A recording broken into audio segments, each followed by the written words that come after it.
station of Fox Sports. We are Fox Sports. We are St. Louis.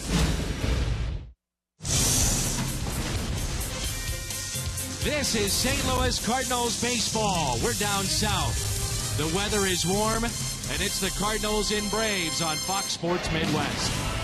Last night at a chilly Wrigley Field, late in the game, Yadier Molina would redeem himself after a ball got through to lead to a Chicago run to tie the game. Yadi took matters into his own hands with an RBI base hit. That scored two. The Cardinals salvaged a game. That's Rick Horton. My name is Dan McLaughlin.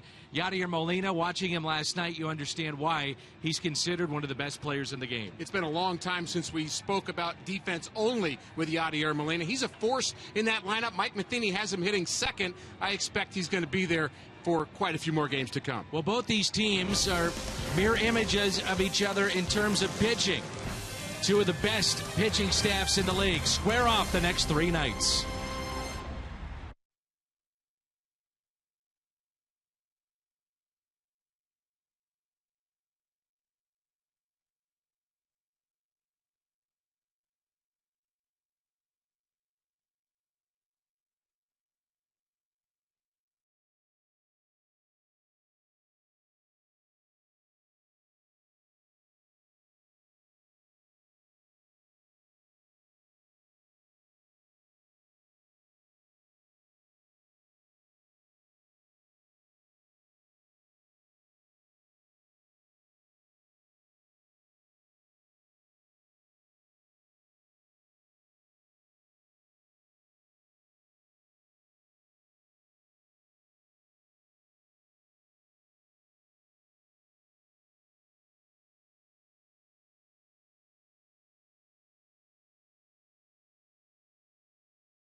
The Cardinals fourth in ERA. The Atlanta Braves, despite big injuries in spring training, they lead all of baseball. They are first. And tonight it is Shelby Millerick looking for win number 4. Good pitching and good young pitching for the Cardinals. Shelby looking to win his 20th career game. He has got to keep the ball in the ballpark. Aaron Harang, the veteran, has been a big shot in the arm for the Atlanta Braves, who've had to deal with quite a few injuries in their rotation. It's the St. Louis Cardinals, the Atlanta Braves. Baseball coming up on your home of the Cardinals.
And Turner Field home to the Braves. Aaron Harang, a big righty, gets the start for Atlanta. Matt Holliday has had his issues with him, just 2 for 23. Another big righty on the mound for St. Louis, Shelby Miller. Baseball coming up.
Sports Midwest is brought to you by Bud Light, who reminds fans to stay in the game and drink responsibly.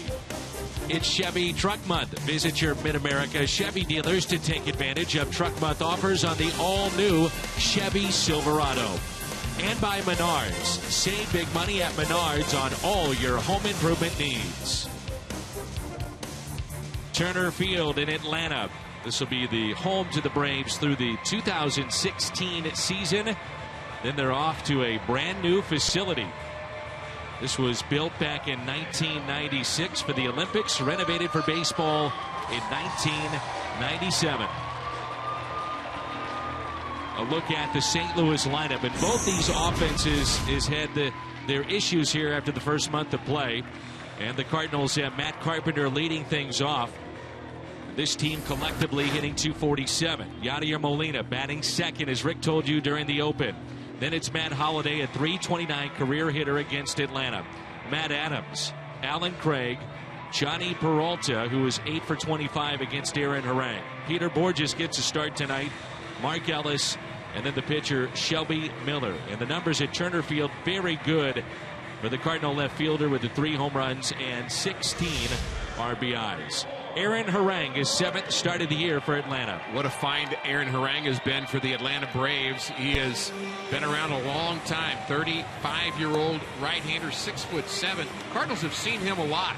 He hasn't particularly pitched well most of his starts against the Cardinals, but when they had those injuries in spring training, the Braves were lost. And Harang, they got him cheaply, and he has paid big dividends with his record of 3-2 and an ERA under 3. Around the Horn is brought to you by Dobbs Tire and Auto Centers, with Justin Upton in left, his brother in center, that's BJ, and Jason Hayward is in right. Chris Johnson at third, Andrelton Simmons at short, he's a good one. Ramiro Pena at second, Freddie Freeman at first, and Evan Gattis is behind the plate. They've committed 19 errors this year. Freddie Gonzalez, former manager of the Miami Marlins, now in his 4th season, took over for Bobby Cox here in Atlanta.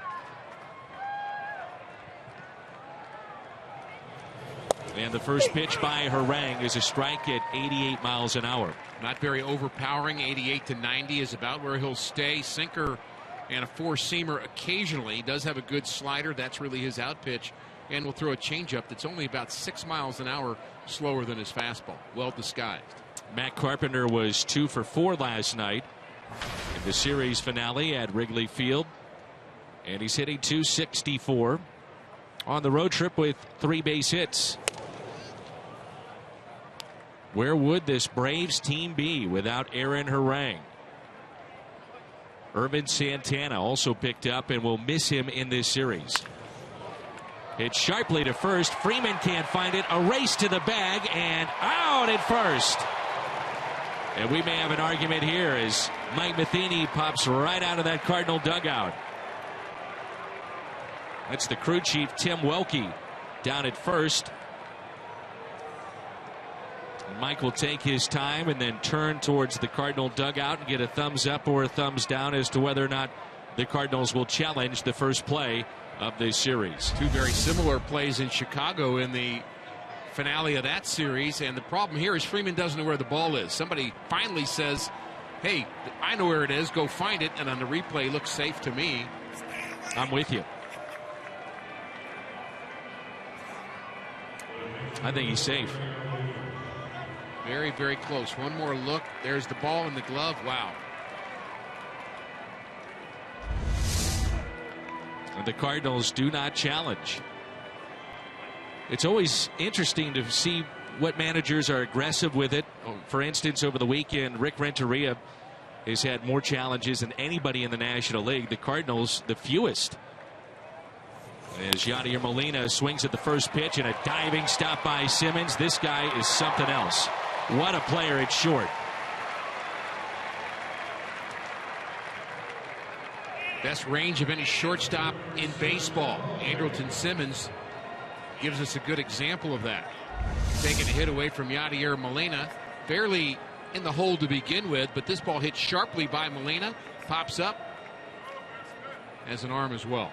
The amazing thing about Simmons is that his on-base percentage was .296 last year, so not very good offensively, and yet he was 4th in the league overall in wins above replacement, WAR. So that means you have to play a premium position, which he does at shortstop, have the range that you spoke of. He's got a little pop, but we're talking about his value with the glove. Yeah, and that WAR statistic, you basically get judged against your peers at that position. How much better are you? How many more wins would you have if you had Simmons as your shortstop as opposed to the other shortstops in baseball? And so I think what you really find with him is the number of runs saved that were attributed to Simmons a year ago with that range we're talking about. Here's Matt Holliday and a 1-1 pitch on its way. Fouled back. And to further your point here, Rick, if you go strictly by fielding performance, so baseballreference.com credited Simmons with 5.4 defensive wins above replacement. To put it in perspective, it's the highest single season total in baseball history. That's how good he was a year ago. A check swing, and he went to strikeout of Matt Holliday. So Harang, little help from his defense here in the top of the first.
dropped 6 straight coming into play is the fact that they are not driving in runs. During this 6-game losing streak, runners in scoring position, they have really struggled. It's Hayward, Upton, Freeman, Gattis, then the other Upton, Johnson, Simmons, Harang, and Pena.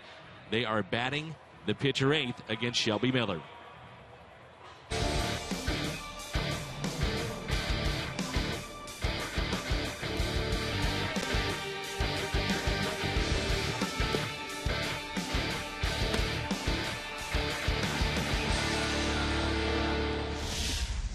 So Shelby Miller getting the start tonight. Of concern for him, Rick, no doubt, has been home runs allowed and also the walks that he has issued, 21. That's a league high. His numbers presented by Kia. And with the walk, Shelby has not been able to retire a hitter in the 7th inning or beyond because he has a high pitch count, too many walks in the early going. But Shelby still has managed to win 3 out of 5 decisions, and his ERA is decent, just over 3. And he's one of those guys where you just have a feeling you're going to win every time he goes out there. Yes, he's made some mistakes, but the home runs you talked about, the high number of walks, first in all of baseball, in fact, with those 21 walks. Pitch upstairs to Jason Hayward. You see the protective gear that he has in the helmet coming across the cheek area. He was hit by a pitch in the face last year, missed about a month or so, and he is the leadoff man. Not your prototypical leadoff man, but it was July 27th of last year against the Cardinals when Atlanta had lost 11 of 20. Freddie Gonzalez moved Hayward to that leadoff spot, and he took off. It was a big moment for the Braves. Sure was. Interesting, too, he has a very different batting stance than I remember. His bat much more upright. So a leadoff walk issued by number 40, Shelby Miller. And a look at the Cardinals defensively. First start since April 26th against Pittsburgh for Peter BOURJOS. He's in center. Holliday in left. Alan Craig is in right. Carpenter, Peralta, Ellis, and Adams along the infield. Molina is behind the plate. And Around the Horn is brought to you by Dobbs. Well, certainly not what you're looking for from Shelby Miller. A leadoff walk, and now it's Justin Upton. Braves like to run. Hayward, Upton, and B.J. Upton, all threats to steal. But most teams will respect Yadier Molina. We've seen that over the years. Shelby Miller has had some issues, Dan, with having kind of a slow kick to the plate, and I think there's some times where runners have stolen off of him, so we'll watch for that. Upton with 8 home runs this year, 3rd best in the National League. Giancarlo Stanton, the right fielder of Miami, with 10 to lead the league. Here's the 0-1. When you think about a slide step for a pitcher, there's always kind of a double-edged sword with it. I mean, you want the pitcher to be quick to the plate, so when we say slide step, we mean pick that left leg up for a right-handed pitcher, put it down quickly, just go to the plate quickly. But you may be sacrificing velocity to the plate, you may be dragging your arm a bit.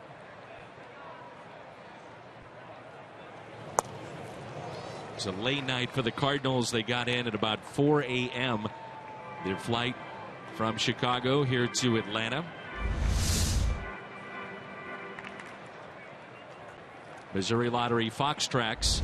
Cardinals do feel that Miller has been better at holding runners on because of the hesitation, the pause, varying his times to the plate. And that's a good point. It's not just about what you do with your front leg and the velocity to the plate and maybe your pace to the plate, but it's also, do you come set and hold 1001, 1002, 1003, and every once in a while just step off. Now most of the time that's called from the bench, the throw over, the step off, the pitch out. But as a pitcher, you could still choose to do it on your own. Vary that time. 2-2 the count. I think Adam Wainwright does that better than anybody on the Cardinals staff.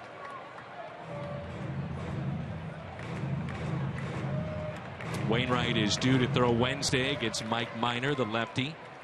Tomorrow night, the Cardinals left-hander Tyler Lyons. In the rotation, it'll be Gavin Floyd making his season debut. coming off of Tommy John surgery.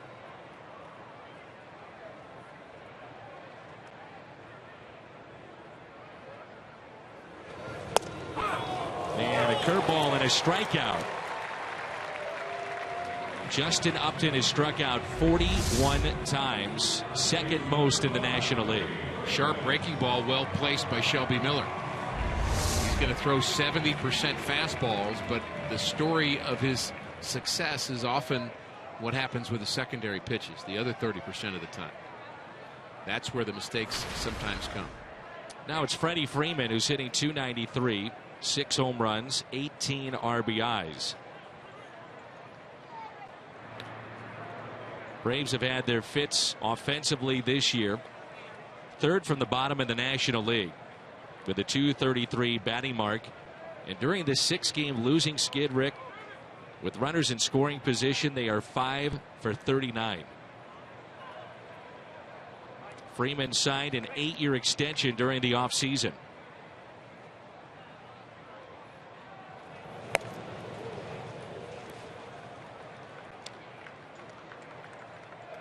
Like a lot of his teammates, he's been struggling lately. 2 for his last 23. Really, the middle of the lineup's been struggling. Gattis, the cleanup hitter, just 2 for his last 21.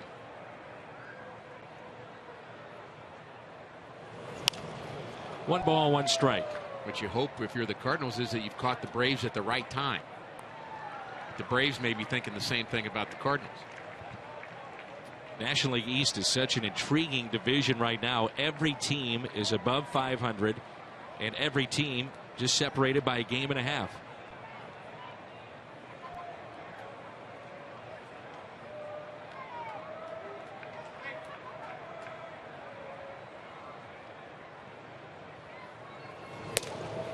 And this is outside, 2 balls and 1 strike.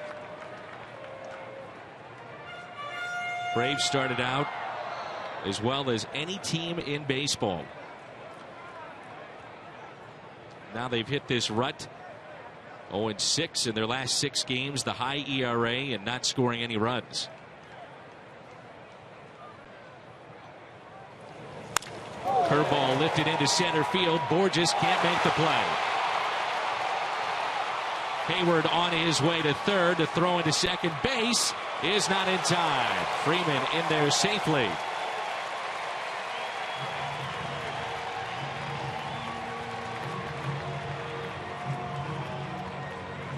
BOURJOS really looked like he was caught in between. He didn't know whether he wanted to dive or lay back, and he kind of went in between.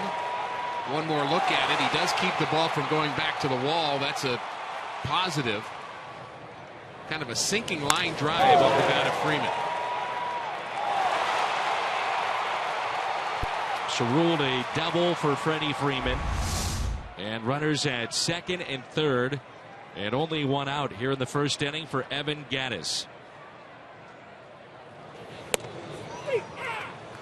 And a strike to Gattis, who's hitting .256. He possesses tremendous raw power. 7 home runs this year. He's driven in 14. And last year he had 21 home runs and just over 350 at bats. Braves saw that, and they let Brian McCann walk as a free agent. He signed with the Yankees, and now Gattis is your everyday catcher for the most part.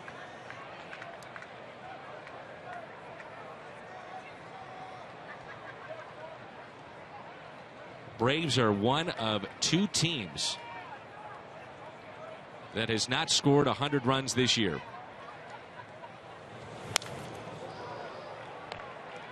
Let's go back to the play by Peter BOURJOS. Lucky this ball didn't go by him, too.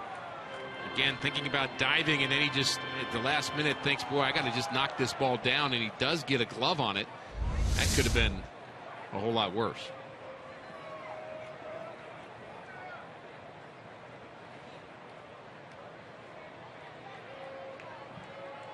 Gattis has a lot of raw power, doesn't he? Yes, he does.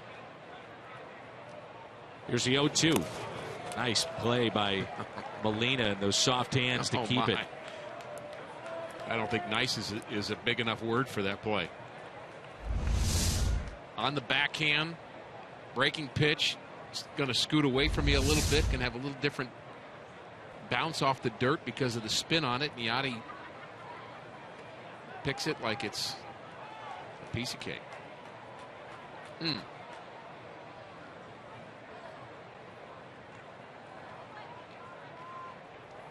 The corners are in. The 1-2 pitch swung on and missed. A strikeout of Gattis. And 2 in the inning for Shelby Miller.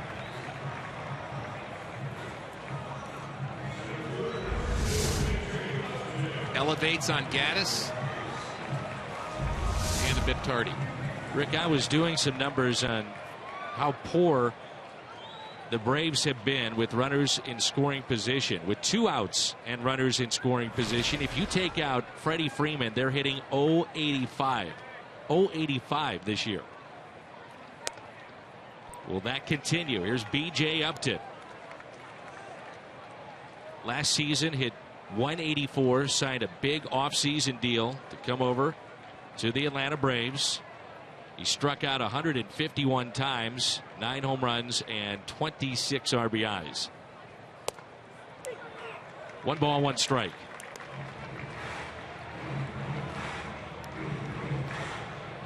Shelby, opponent batting average by situation with runners in scoring position. Really bears down the .043 average. Wants another strikeout with Upton. Popped up to the right side. Matt Adams is over and out of play. When we saw Upton in spring training, Dan, he was overmatched with a number of at-bats, and it was really kind of hard to watch. A guy that's been a good player. I mean, very good player. Very good player, and certainly has a lot of speed, but he was just, I mean, way late on fastballs, was not seeing the breaking ball very well, and I just wondered what the Braves were going to do with him. Well, he is one of 15 players active right now in the big leagues with 1,000 hits and 250 career steals. He possesses some power. Braves signed him, traded for Justin Upton, the brothers together, and they both have been extremely streaky, especially when you look at the numbers for Justin Upton. And 2 outs, runners in scoring position this year, 0 for 9 with 3 strikeouts. He's in the hole now. 1 ball and 2 strikes.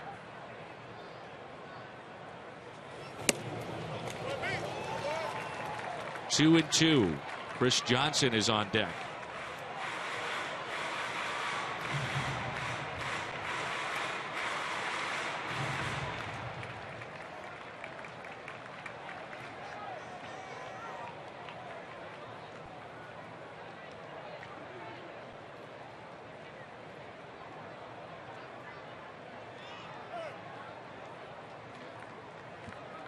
Time is called. 2 runners on, 2 balls, 2 strikes. First games of 3. First game of 3 here in Atlanta. The off day Thursday, and then we'll be in Pittsburgh over the weekend.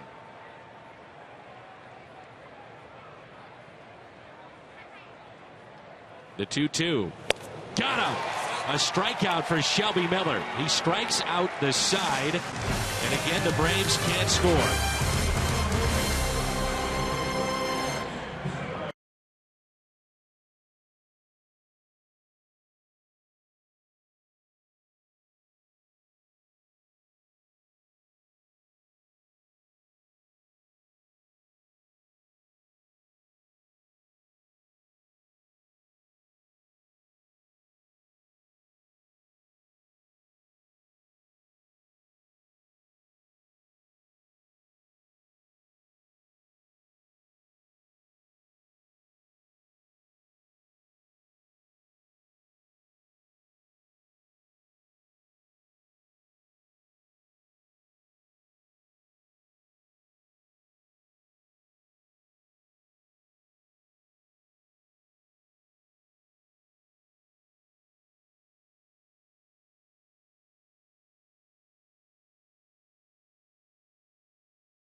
are now up to 274 this year, most in the big leagues.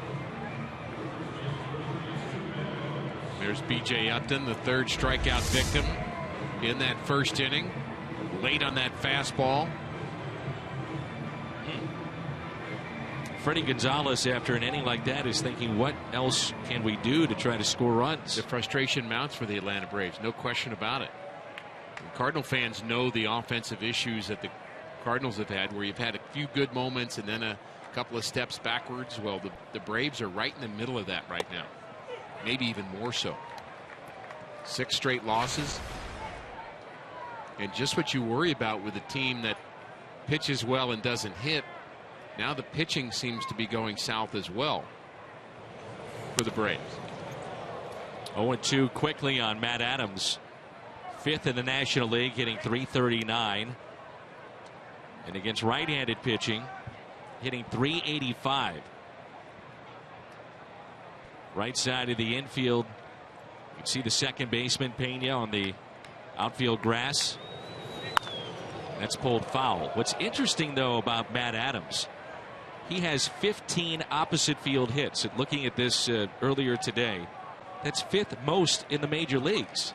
So you can put a shift on with him, but many times he has beat that shift. And there's another swing where he's letting the ball get in on him a little bit and not afraid to hit the ball the other way. And he's said really throughout his career, and he goes back to college, minor leagues, he said, I've always hit the ball the other way. But there's something about his spray chart from a year ago that I think has everybody a bit confused.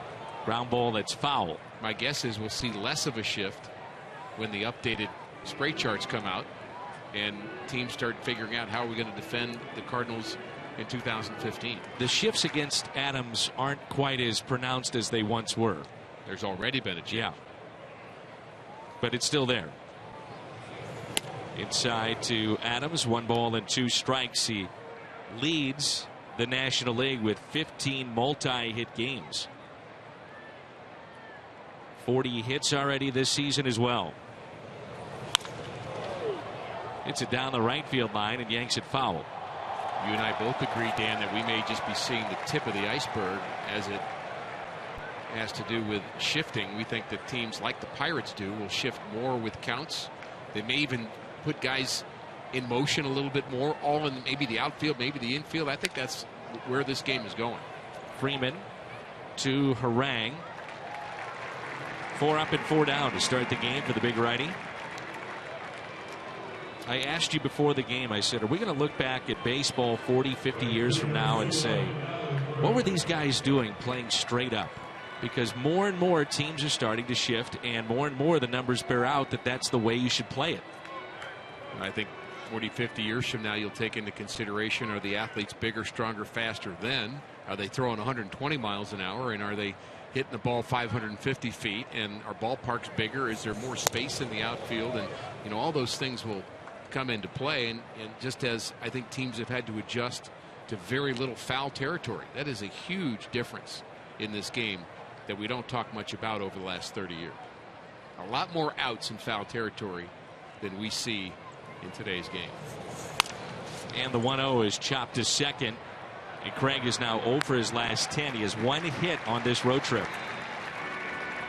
Let's turn to Rick Horton's Toyota keys to the game. Well, Dan, we've talked around this already, but I think my keys are which Atlanta Brave team is going to show up here tonight and which Cardinal team is going to show up. The Braves are atop the National League East. The Cardinals have had some very good moments, but they've also had moments where neither team can manufacture a run. So I think it's a real question mark, not just tonight, but in this series, which team is going to catch fire first.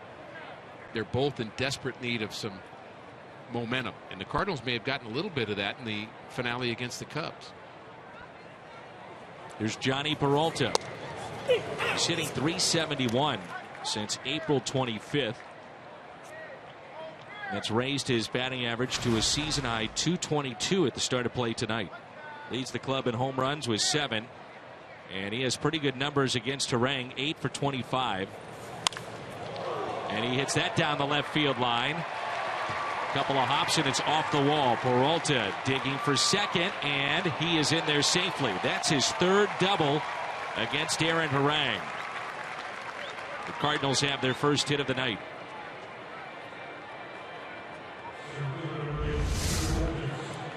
Peralta has certainly been an extra base hit machine this year. He gets another hanger. It seems like when you throw a hanger to Johnny Peralta, he doesn't miss it. Number of hits just like that from Peralta. Peter Bourjos really needs to break out, doesn't he? Yeah, he does. And we mentioned the lack of playing time that he's had. Rick, looking back at the last 10 games now, he's had 9 plate appearances in the last 10 games. I would say this in his defense, it has to be hard for him to get any kind of rhythm right now. Thinking the same thing. On the other hand, he was the starting center fielder for a number of games, and John Jay just basically started out playing him for a period of time.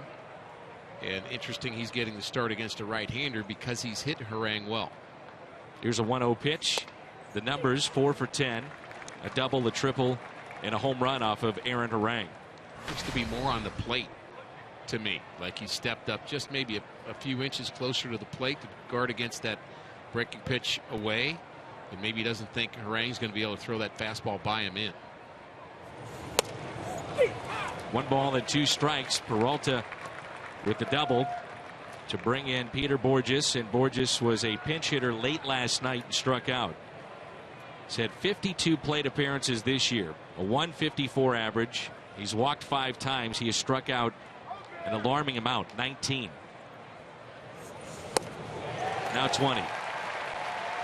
Second strikeout for Harang as the Cardinals strand a runner.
Dan McLaughlin and also Jim Hayes, and we find him in the GM's box. Jimmy.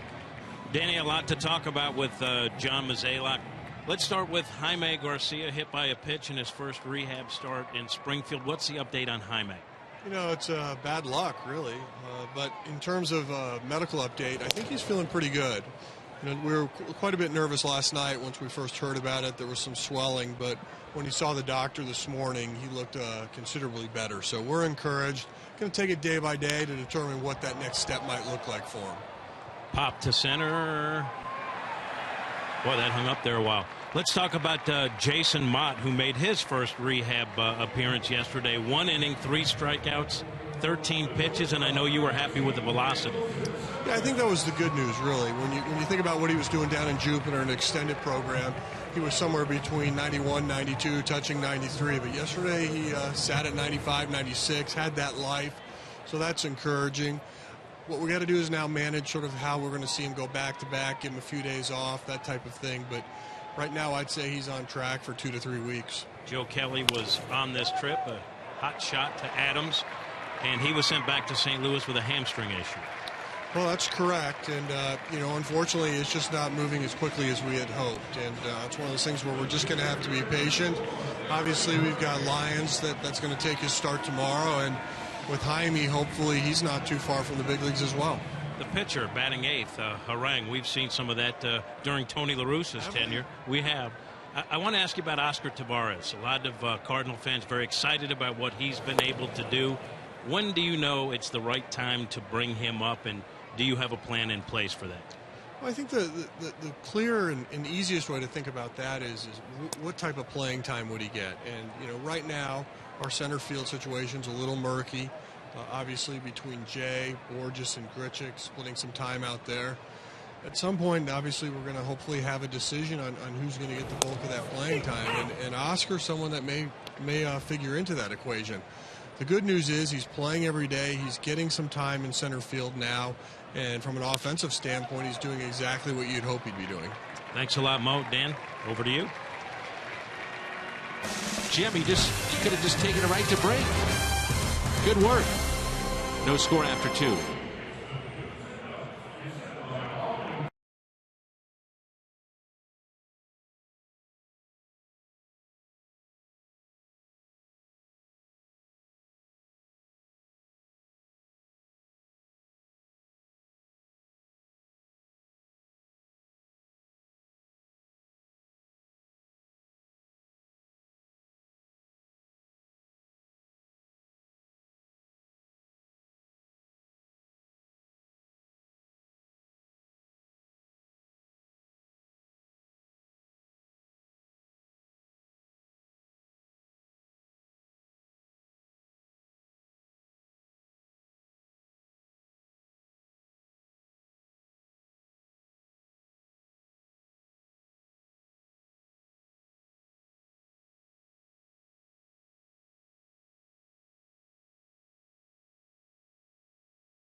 I was a little worried about it. I've been asking a lot of questions asked about where is it at, and I had no idea and didn't really start thinking about it. But yeah, I got in Chicago. Probably gonna send it back home, to my parents, and then put it up in my room when I get home. Yeah, you're gonna keep it. It doesn't go to the parents, right? Yeah, I think that's one of those things that I need to keep. Good stuff with Jim. That's Randall Grichuk, who picked up his first major league hit, a moment that you'll never forget. Yeah, I think he showed very well at this level. He's got a lot of tools. We like the power. The ball just jumps off his bat. And how about when he ran into the wall at Wrigley Field, he showed some toughness, too. I thought he was going to get hurt on a play he was making in the right center field gap, but he can play all outfield positions. And he told us in Chicago that his high school coach flew up to Chicago to watch him play over the weekend. I think that's a pretty neat story. Mark Ellis is the 8th place hitter for the Cardinals. Then Shelby Miller and Matt Carpenter. We are scoreless here in the top of the 3rd. Aaron Harang has allowed 1 base hit, the double to left off the bat of Johnny Peralta. Good to see Mark Ellis with a couple of base hits last night. He stung the baseball at Wrigley Field. Well, you've always said, you look at a player's numbers, he's hitting .205. That tells part of the story. But what's he done lately? And we've seen Ellis certainly improve with his timing over the last 3 or 4 games. So certainly a much tougher out now. And he can, I think, fool some people with that average. He's always been able to hit a fastball. You know, watching him against the Cardinals over the years, that has not been an issue. And you would think with off-speed pitches, which many struggle against, but especially one that you don't have a normal spring, you're 36, you come back maybe sooner and don't take the extended rehab, and there's the fastball that is hit back to Aaron Harang. That is going to take some time to get his timing back. Reminder that you could tweet us a photo using the hashtag STLFanPhoto. We'll take a look at one of those later in our telecast. In steps Shelby Miller, 3 for 12 with a pair of doubles this year and 2 RBIs. I can hear fans saying, isn't that what spring training is all about when it comes to timing? And I think there's a point there. I think what you'd hope is that your timing is straight by the time you get to opening day and you're ready. Now, timing comes and goes. And spring training and all the offseason is meant to get a player ready to come right out of the gates playing well, pitching well, playing well, defending well, running well.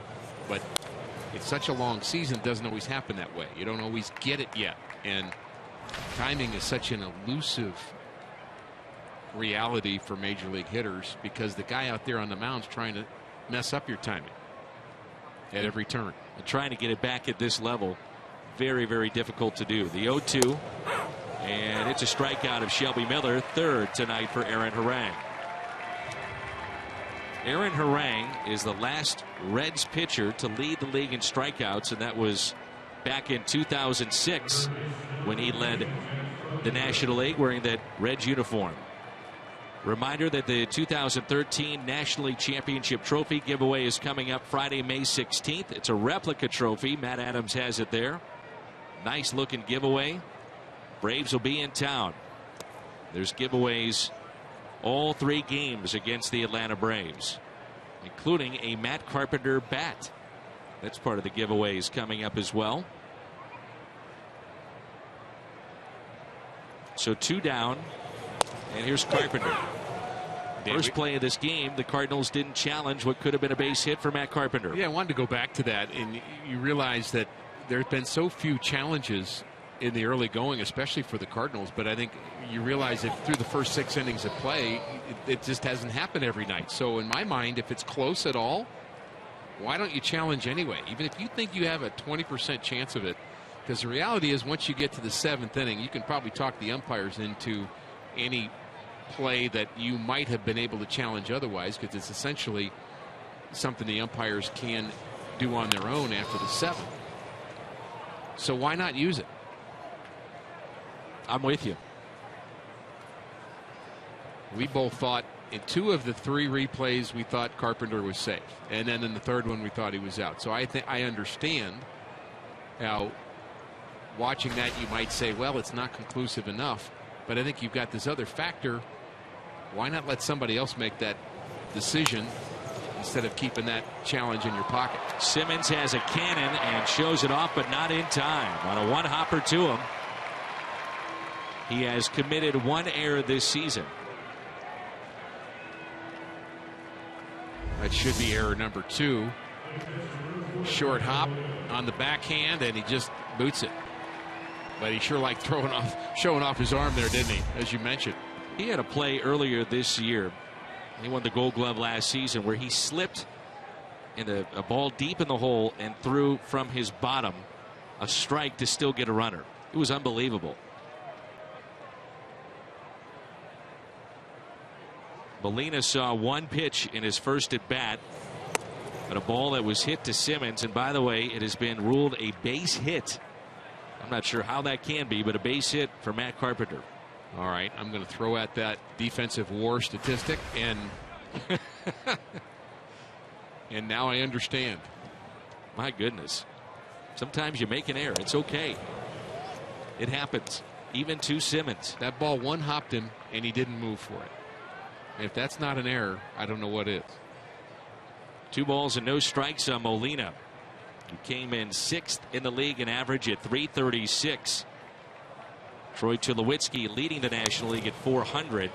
and his teammate Charlie Blackmon at 359. Rockies have been the one team offensively you look at and you say, okay, that's a team that's hitting well. Everywhere across the board in Major League Baseball, it is down in a big way.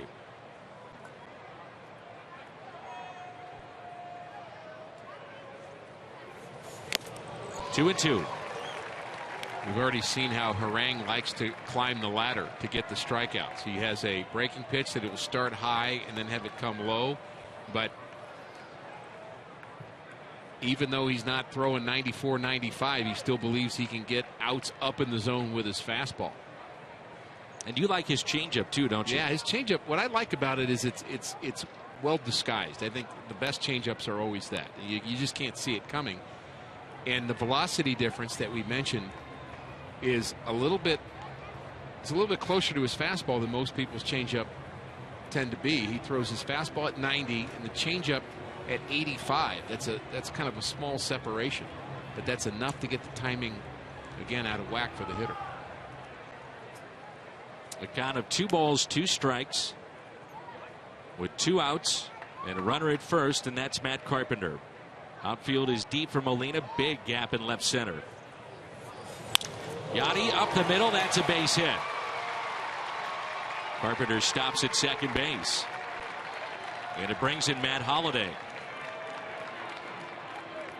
Been talking about how good Harang has been, but his last outing was not very good at all. In fact, he gave up 9 runs in 4 2/3 innings, 10 hits in a game against the Miami Marlins, who, talking to a lot of the Braves coaches and a couple of the players in the field, they think the Marlins are pretty darn good. I mean, they look at their pitching and believe that they're in a hunt here in this Eastern Division. And you mentioned all teams over 500 in the East. Marlins can throw Fernandez at you and Evaldi, and all of a sudden you got a bad series going. And here is Holliday with runners at first and second. Matt Holliday is hitting .400 with runners in scoring position. So as the Cardinals offense has struggled, very, very streaky in the first month or so, Holliday's been pretty consistent. Leads the club in 17 RBIs.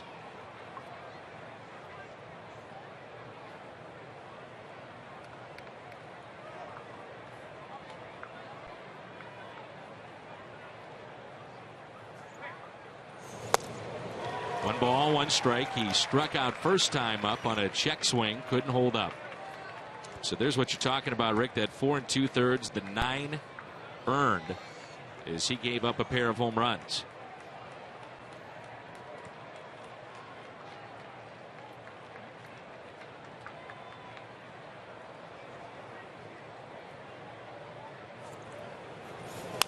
One is hit sharply to short. Simmons, a force play at third.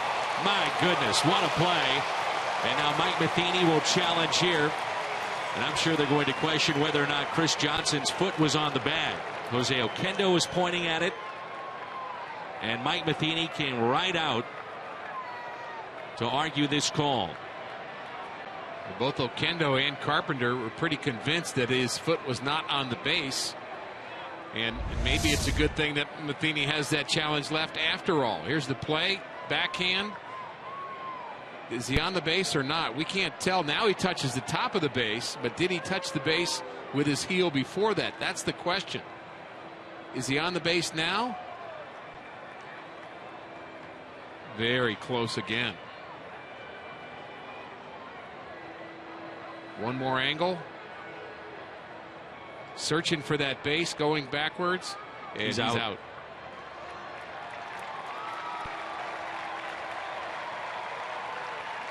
So 6-5 on the putout.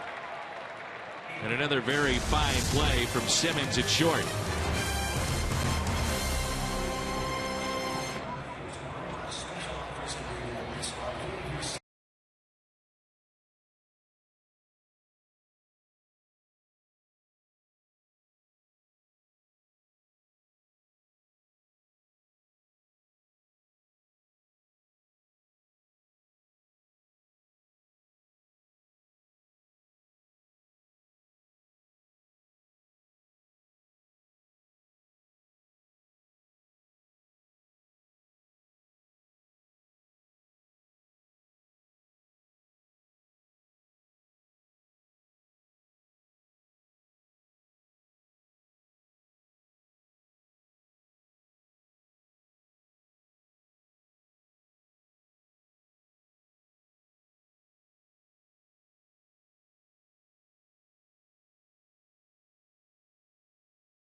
Fox Sports Midwest is brought to you by AT&T. Watch live TV on your device virtually anywhere with AT&T Uverse, mobilizing your world. By Schnucks, your neighborhood hometown grocer for 75 years. And head to Jack in the Box and try the new Jack's Blazing Chicken Sandwich. It's Jack's hottest sandwich yet.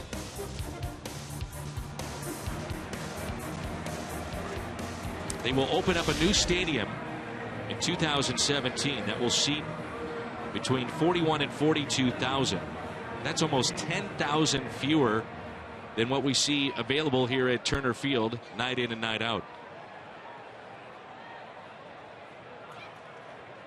Braves will become the second Atlanta franchise to open up a new stadium in 2017. The Falcons also will do so. And they will have a retractable roof that'll be built just south of the Georgia Dome. Ramiro Pena is the 9th place hitter, the second baseman. That's right, 9th place, as the pitcher is batting 8th. As Freddie Gonzalez is channeling his inner Tony La Russa.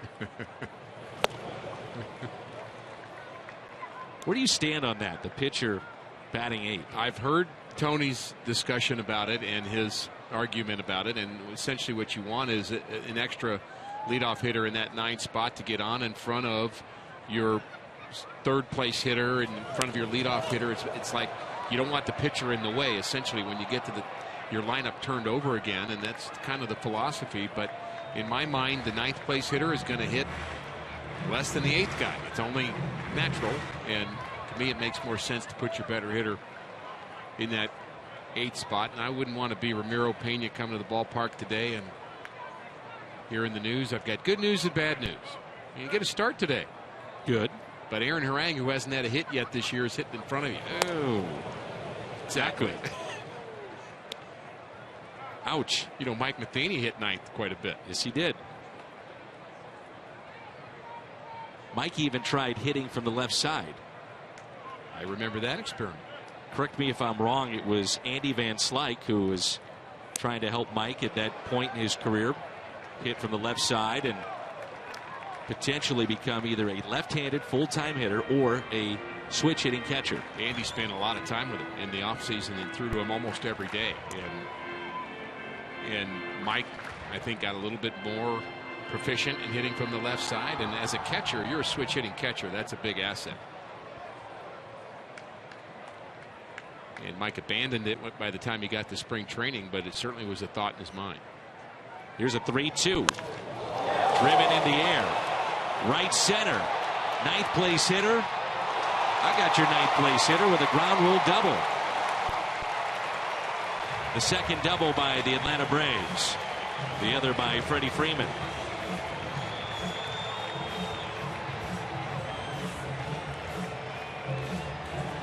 Those that like this move will say, okay, you got your 9th place hitter on base, and now you flip the lineup over and you've got something going on.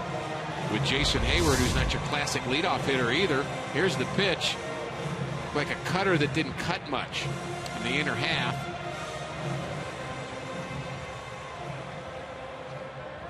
And Pena times it perfectly. Drops the head. Ball almost got out of here. And now it's Jason Hayward who walked to start the game for the Atlanta Braves. Hayward was the 14th overall pick, you may remember, back in 2007. Rookie campaign in 2010. He finished second to Buster Posey in the Rookie of the Year ballot.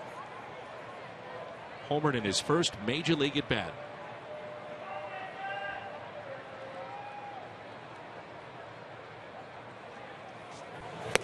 Injury-wise, it was a terrible season for Hayward. We had the jaw injury, the broken jaw, and then he also had an emergency appendectomy. But he has been a difference maker, Rick, at the top of their lineup. Well, and Freddie Gonzalez wanted to try to shake things up a bit when he put him in the top of the lineup, and it all worked. And I think that's a little bit why he's batting the pitcher 8th here tonight, is just to try to do something different, try to get something going offensively.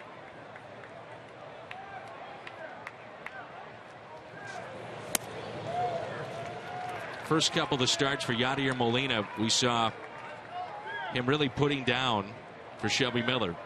A lot of the breaking balls, off-speed pitches, and Shelby, it's almost as if he's ditched that and gone more with just the fastball, which is what you pointed to. He's going to throw that, 75-80% of the time. He's been shaking off Yadi a little bit here early on.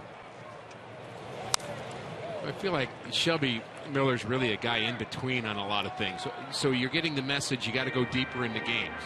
So, in order to go deeper into games, you have to pitch to soft contact a little bit more, and you have to establish all your pitches, get some outs with changeups, but yet hasn't had the control with some of those pitches, and he's given up some home runs, so he wants to kind of ditch him, go to the fastball, but things seem to be working in different directions for him.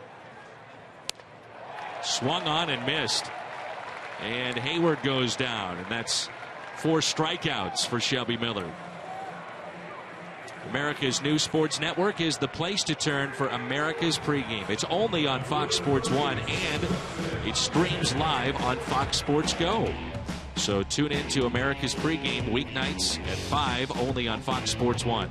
So, Dan, if a pitcher is walking too many batters, what are you going to tell him? Throw strikes. Go right at him. Throw strikes. Then what if a pitcher's giving up too many home runs? What do you tell him? Yeah, mix it up. Mix it up. So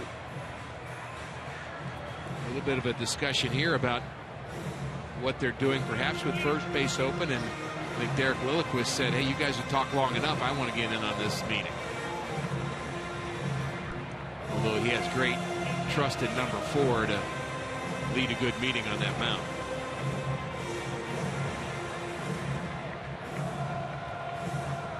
Justin Upton, first time up, was called out. A curveball for the 3rd strike when Miller struck out the side. It's a hot night here in Atlanta compared to what we had in Chicago. Temperatures were in the 40s last night, and at the start of play tonight in the 80s. Shelby is working up a sweat. I wonder if there was some consideration that maybe the Braves had some signs there and they wanted to have Mark Ellis know that they were going to change the sequence of signs. And you say Miller was shaking off a few times. Sometimes a catcher will give a sign for the pitcher to shake off just to confuse the hitter, or shake his head to get the pitcher to shake. And I'm wondering if maybe that was more about signs and about how they're going to pitch to Upton. In the dirt, blocked by Molina. Pena back to the bag at second.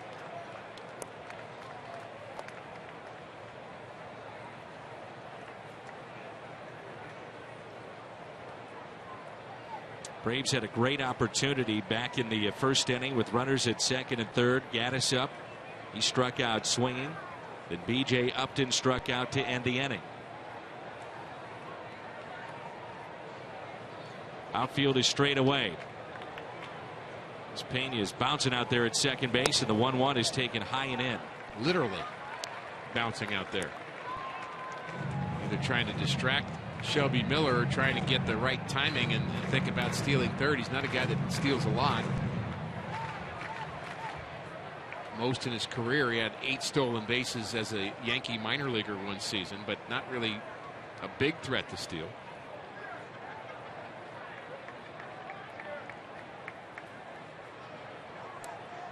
Boy, it must be frustrating right now for Mike Matheny and Freddie Gonzalez, 2 teams that went into postseason play last year. Big expectations coming into this season, and neither team has performed like we thought. And you look at the runs per game for both ball clubs towards the bottom in all of baseball. The one good thing about experience that it brings you is you tend to be able to weather the storms a little better. 2-1 pitch right down central. Goodness. Saw John Schuerholz right before the game and talked about the great traditions of the Braves, and the Cardinals will get one more look at that pitch, and it was indeed a strike. And he said, yeah, we've had great winning traditions, but we haven't been very good lately. And he said, well, neither have the Cardinals, but there's still the Cardinals and the Braves, and at some point the cream always rises to the top. The 2-2. Strikeout of Upton. So back-to-back Ks. And that's 5 tonight. You know, Freddie Gonzalez has had 2 heartbreaking late season. One was a meltdown, the other one was a game. One was the epic collapse of 2011. We forget about that. Braves led the Cardinals by 8.5 games. Oh, yeah. They went 7-16 in their last 23. They finished a game back of the Cardinals. And then last postseason, Freddie Gonzalez not going with Craig Kimbrell, his outstanding closer, for a potential 2-inning save. Carpenter was on the mound for the Atlanta Braves, and Jose Uribe on a 2-2 pitch hits a home run in the 8th, and season over. A lot of people pointed to that, saying, why wouldn't you, with the season on the line, go to your closer for a 2-inning save? You've managed 8 years in the big leagues. You're going to have people pointing your fingers at you every day. Yep. Here's a 1-0 pitch. 2 balls and no strikes. Freddie Freeman. What do you think about first base open, pitching around him, and dealing with Gattis instead of Freeman? Oh, yeah. I'd be careful with him, to be sure.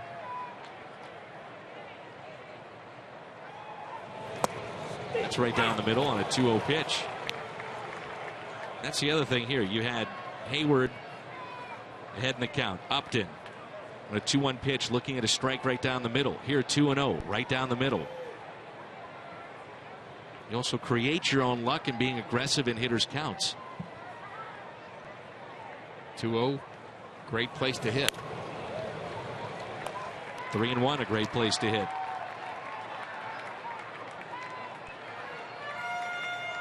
What Freeman's going to do now is he's going to, in his mind, have a small box that ahead in the count, if that ball is in that small box and it's the pitch, it's the location I'm looking for, maybe even the pitch I'm looking for, I'm hacking. If not, I'll let it go. And that's why hitters are so much better when they're ahead in the count. They make the plate smaller. And the 3-1 is hit out to center. Bourjos on the move, and with his speed, he makes the play. Fine play by Peter Bourjos out in center field. Something positive for Peter. Monday replay of the high pitch to Upton and the strikeout. 5 tonight for Shelby Miller.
Every Cardinals game with Rick Horton at MLB.com and bat on your favorite mobile phone or tablet.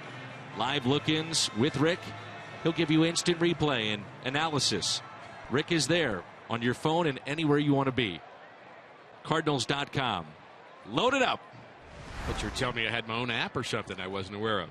New promo. That's good. I just read the copy, Rick. Sure you do. Here is Adams. And a breaking ball is taken in the dirt for the Atlanta Braves. First inning. Second and third, one out with their cleanup hitter coming up. And their fifth place hitter. They do nothing. Last inning. Leadoff double. He doesn't advance.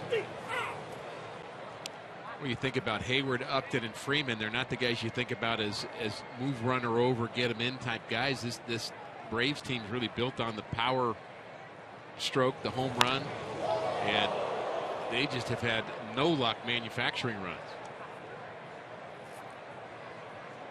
The Cardinals offense has struggled because in some ways they thought they were building on speed for 2014, but with Colton Wong being sent down, with Peter BOURJOS struggling at the plate, the speed hasn't been there. Really took some off that pitch at 68 miles an hour. So the fourth strikeout for Aaron Harang as we turn to Rick's radar. Well, I want to talk about interleague schedule because I'm excited about it. And we've talked a little bit about it, Dan, and some other telecasts, but the Cardinals are going to have their home and away series with the Kansas City Royals. But in June, Cardinals will play Toronto and Tampa Bay. And we talk about the National League East being stronger. The American League East is also strong. So the Cardinals will not have an easy interleague schedule. They'll play Tampa Bay again in July, and then the Yankees, Boston, Baltimore also on the schedule, and really look forward to the American League East. I think it's my favorite division for the Cardinals to play in interleague. Last time we were in Baltimore was 3 or 4 years ago, I guess, and I remember Chris Carpenter had a masterful complete game there. Camden Yards, such a great place to be. I was actually in Baltimore with a volleyball tournament years ago with my daughter, and Joe McGrain was doing a game there. Got me tickets to go to the game. Backhanded from the second baseman on the shortstop side of the bag. That's Pena, 2 down. And that day I was convinced that a Busch Stadium 3 would be a great idea for Cardinal fans. I saw how great that experience was there at Camden, and how just really fun, how much fun it was to be at the ballpark at Camden Yards. And that was while we were debating whether or not there was anything wrong with Busch Stadium 2, and I think time has shown it was a good move for the Cardinals to rebuild. Now it's Johnny Peralta who doubled to left with 2 outs and then stranded back in the second inning.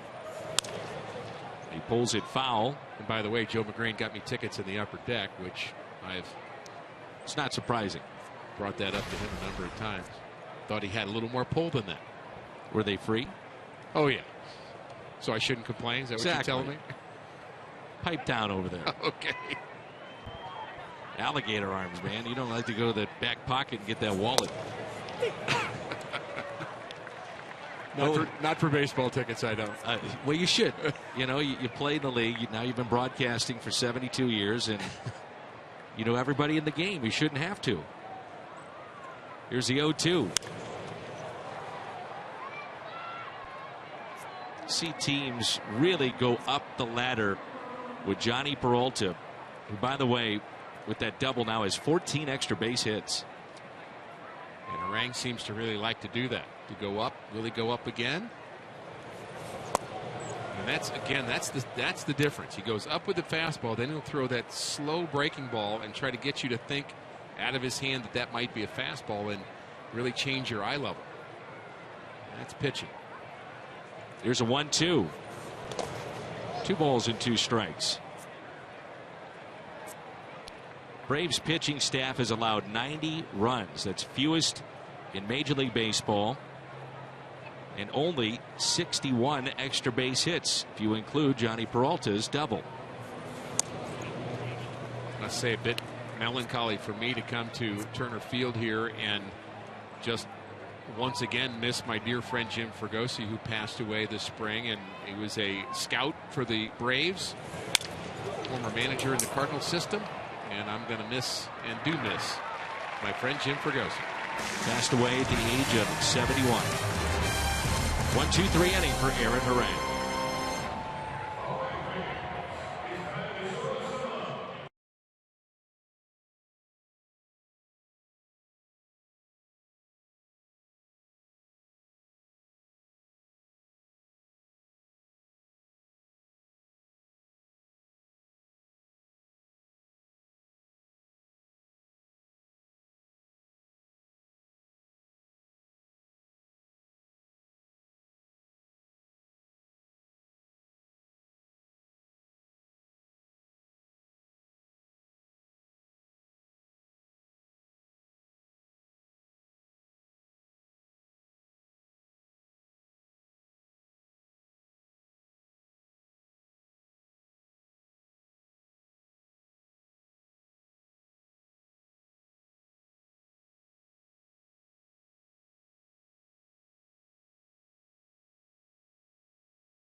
Both teams looking for some offense. No score through 3.5. And Dan McLaughlin's going to tell us about the Cincinnati Reds. Part of that interleague play you spoke of, the Reds have Boston. Jay Bruce is out for at least a month. A torn meniscus in his left knee, so he's going to have surgery.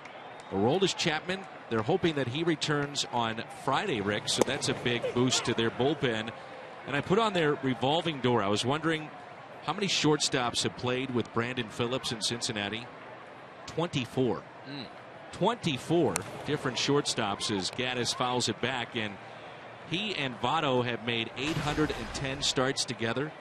So the right side of the infield has been intact, but they're continuing to look for a shortstop. Cozart really struggling offensively in the early going, and Phillips, Votto, you can depend on them to be guys that create some damage. Evan Gattis with a base hit on an 0-2 pitch. Evan Gattis, a really good story. Was out of baseball for nearly 4 years. Worked at a ski lift. He was an operator there. He was also a janitor. Worked in a kitchen. He was diagnosed with clinical depression. And so coming out of high school, 18 years old, he thought he'd go play junior college baseball. Didn't do it. Rick, he went to the hotbed of the University of Texas Permian Basin. There's a fly ball lifted to center. Bourjos going back with room and makes the catch. So B.J. Upton is retired for the first out. That's in Texas. Then it was off to Danville, the Class A affiliate where Evan Gattis weighed 270 pounds. Wow. So when you think about a guy that has worked himself back into baseball, pretty amazing story. Went through some personal issues along the way, and you really pull for a guy like that. Well, what a story. And Bruce Mano, who's in charge of player development and actually an assistant to the general manager, John Sherholtz, and used to do that job for the Cardinals for a number of years. And Bruce, a very good baseball man, has said about Gattis that when they turned him into an outfielder, one of the valuable things that they found out, and he was a catcher, but he played the outfield because they wanted his bat in the lineup with Brian McCann, who, as we mentioned, not here now. But when they made him an outfield, he found some new kind of agility that he'd never had in his life. And you talk about his body change that he's worked himself into. In the outfield, he was doing much more athletic things. And what they found is when he went to the plate, he took that athleticism to the plate and actually had better plate coverage and more power and a better idea at the plate. So really just a fascinating story about how to develop a big league. I mean, think about that. 4 years. And he said he finally had personal peace. And he said, one thing I found is I love the game of baseball. So he started to work out again and swing the bat. And he was headed to Texas A&M coming out of high school. So it's not like he wasn't a talented player. Clearly very talented, but got sidetracked and then winds up at the University of Texas Permian Basin. A 23rd round pick in 2010. So if you can play, Rick, the moral of the story, if you can play this game, they'll find you. Even at UTPB. That's right. That's I it. guess. That is right. This could be 2. Steps on the bag and an easy double play. What's their mascot, Dan? Do you know that? I have no clue, but I'm sure that you'll look it up because you're Mr. Wonderful.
No score. Top of 5 rolls in. It's Bourjos, Ellis, and Miller. Little check swing and a base hit. Maybe that's what Peter Bourjos needs. That snaps an 0 for 19 for Peter Bourjos. Excuse me, swing, base hit into center. Now a stolen base, and let's bring him in. Yeah, you take him any way you can get him, and he is all smiles. Good for Peter Bourjos. This is a check swing. Not sure he wants to swing. And right about now, he's really happy he did.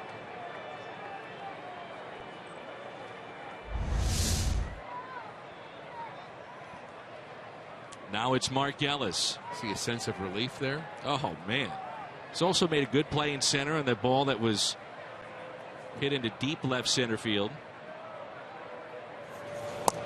Now, Ellis is showing bunt, and the problem you have with that in this particular situation is that the pitcher is on deck, so why not take a pitch or two and see if Bourjos can't steal a base? Well, I think that's why he was showing bunt. I think he was taking there for that purpose of not necessarily meaning to bunt, but to give Bourjos a chance to run.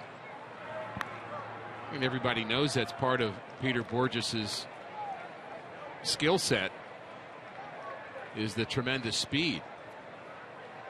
This combination too, with Harang at 6'7", Gattis still learning as he goes defensively behind the plate. You would think he'd have a good chance to steal a bag.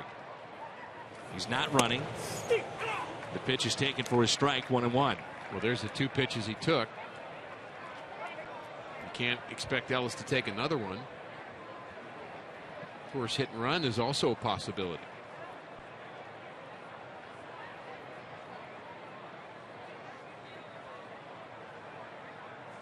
One pitch, not running, and it's popped up this time of night. Wow, where'd it go? Yeah, tough to find the baseball, and it's 1-2. That found the seats. Saw a lot of bewildered infielders trying to figure out where that ball was. You wonder if that may come into play on a ball hit into the outfield here at this time of night. Only caught 4 of 15 that have tried to steal. Again, this is one of the reasons why you brought in Peter Bourjos. You traded for him. You wanted that speed to the lineup. You'd love to see him use it. Not a bad time to go here. Maybe expecting a breaking ball in the dirt to try to get Ellis to chase. Not running, and it's hit out of play again. Got the fastball instead. If you could pick the perfect pitch to run on, it would be a curveball in the dirt. Catcher has a much more difficult time getting into throwing position.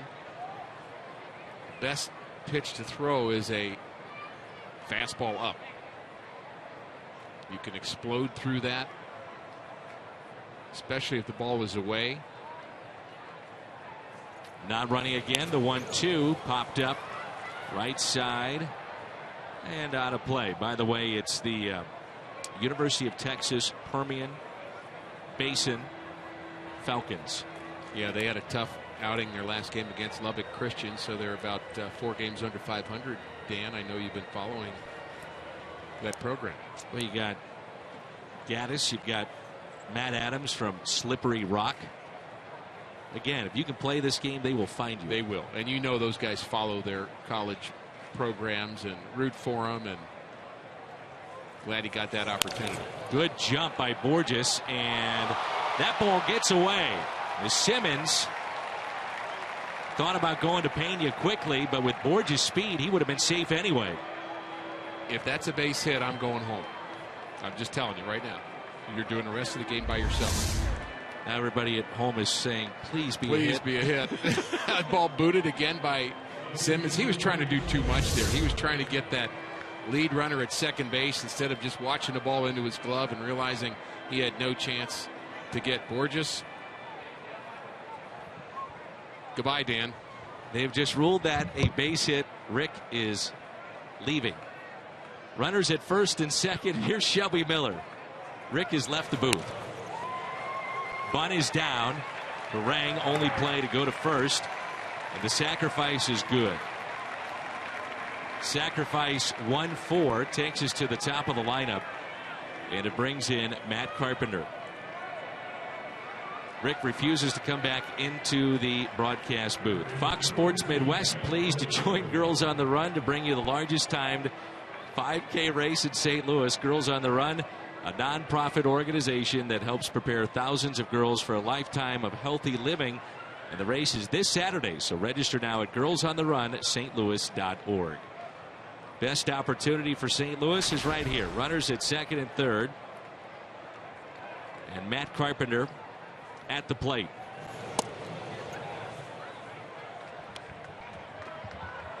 If you want to get your game check, you're going to put the headsets back on. I'm back. But you're not happy about the call.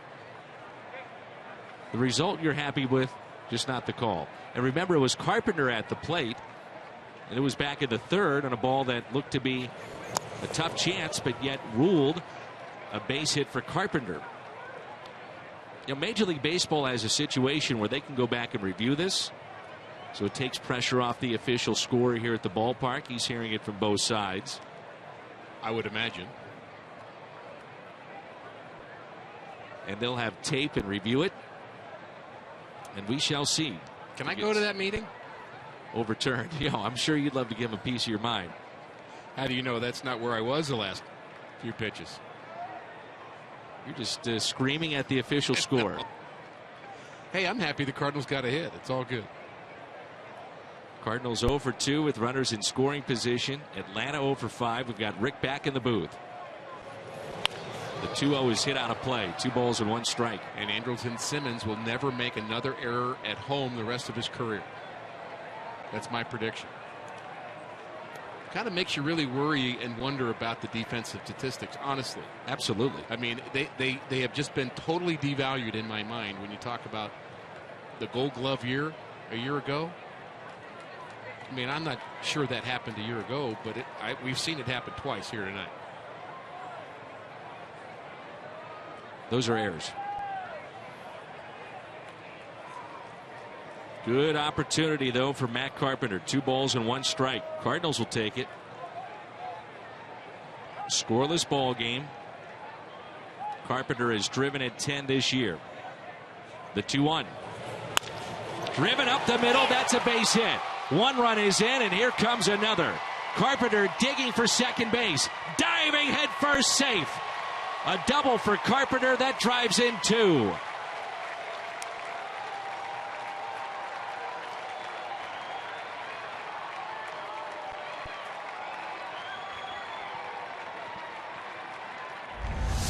Very impressive for Matt Carpenter, not only getting the base hit, but thinking about 2 right out of the box.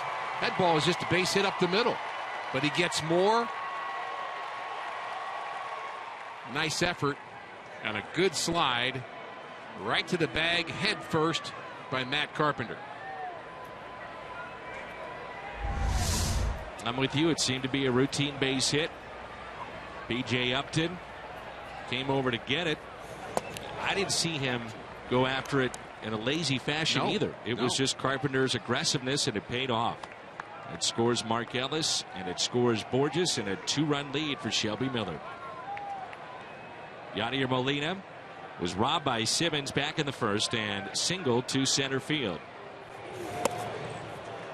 1 ball, 1 strike.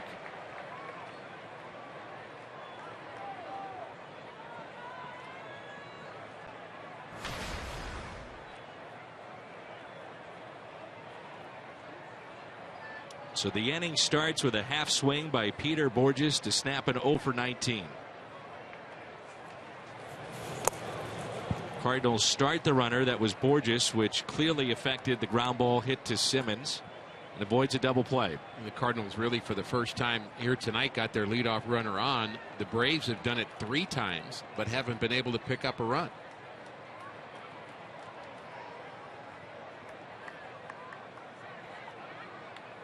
The arms of Upton in left, center, and Hayward, all plus. All very good arms, absolutely. And not only the arm strength come into play, but how deep are they playing? You always have to look at that.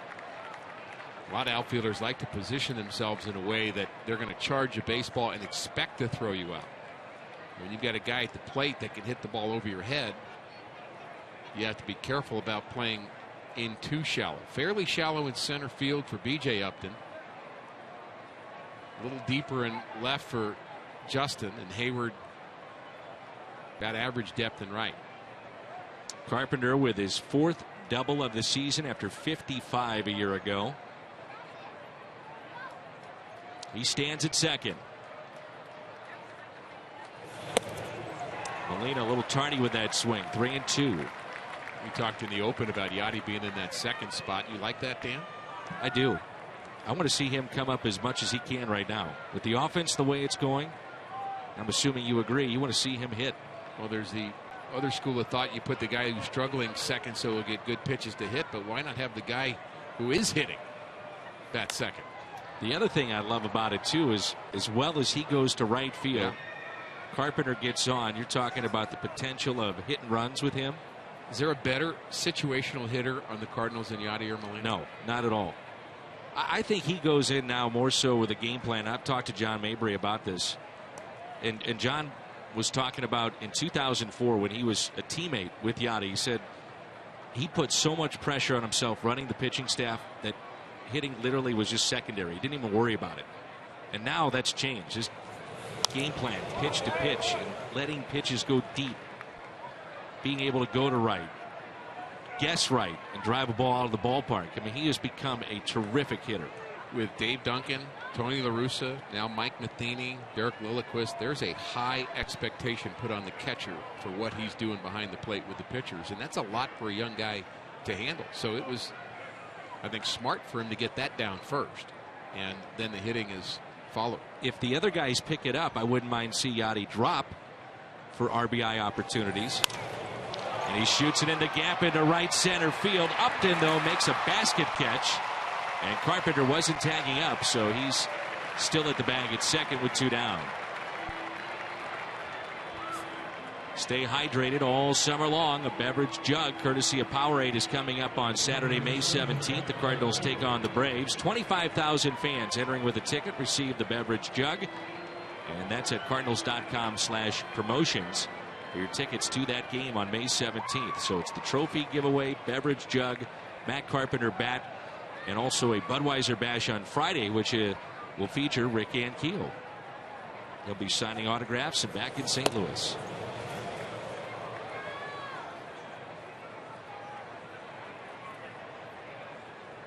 Should mention too, a program that you're involved with while we have a moment is the fantasy camp. There's only a couple of spots remaining. It wraps up by either tomorrow or the next night. Registration. I believe there's 2 spots remaining, and the fantasy camp will be a terrific thing at Busch Stadium. And you mentioned Rick Ankiel, a number of former Cardinals will be there, and it is just going to be a blast. Hall of Famers. Fantasy camp at cardinals.com. It's sharply to third, off the glove of Johnson and into left field. Carpenter will score, and that makes it 3-0 Cardinals.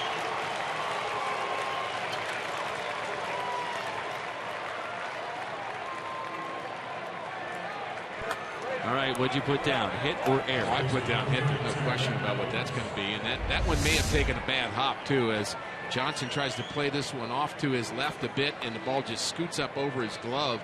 May have hit the lip and came up a lot higher than he thought, and the reaction just a little bit slow for Chris Johnson. And the problem with playing it off to the side, and a lot of infielders are taught to do that now, it has to do with the kind of getting their footwork right to throw the ball to the base. The problem with it is the ball doesn't hit you in the chest anymore and stay in the infield, which had that ball hit Chris Johnson in the chest, he wouldn't have been too happy about it. But Aaron Harang would have been, because that run wouldn't have scored. Carpenter scores for the 24th time, and here's Matt Adams, who's 0 for 2.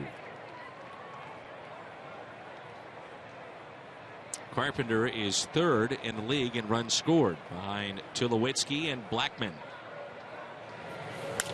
That's hit out of play. 2 balls and 1 strike.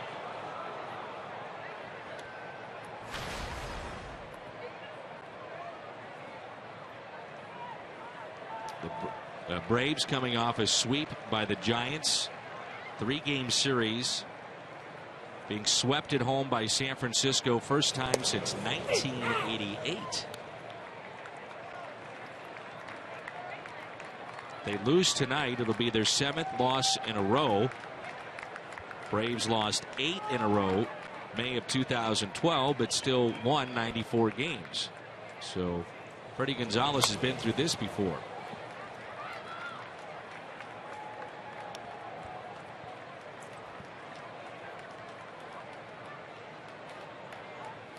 Two balls and 2 strikes.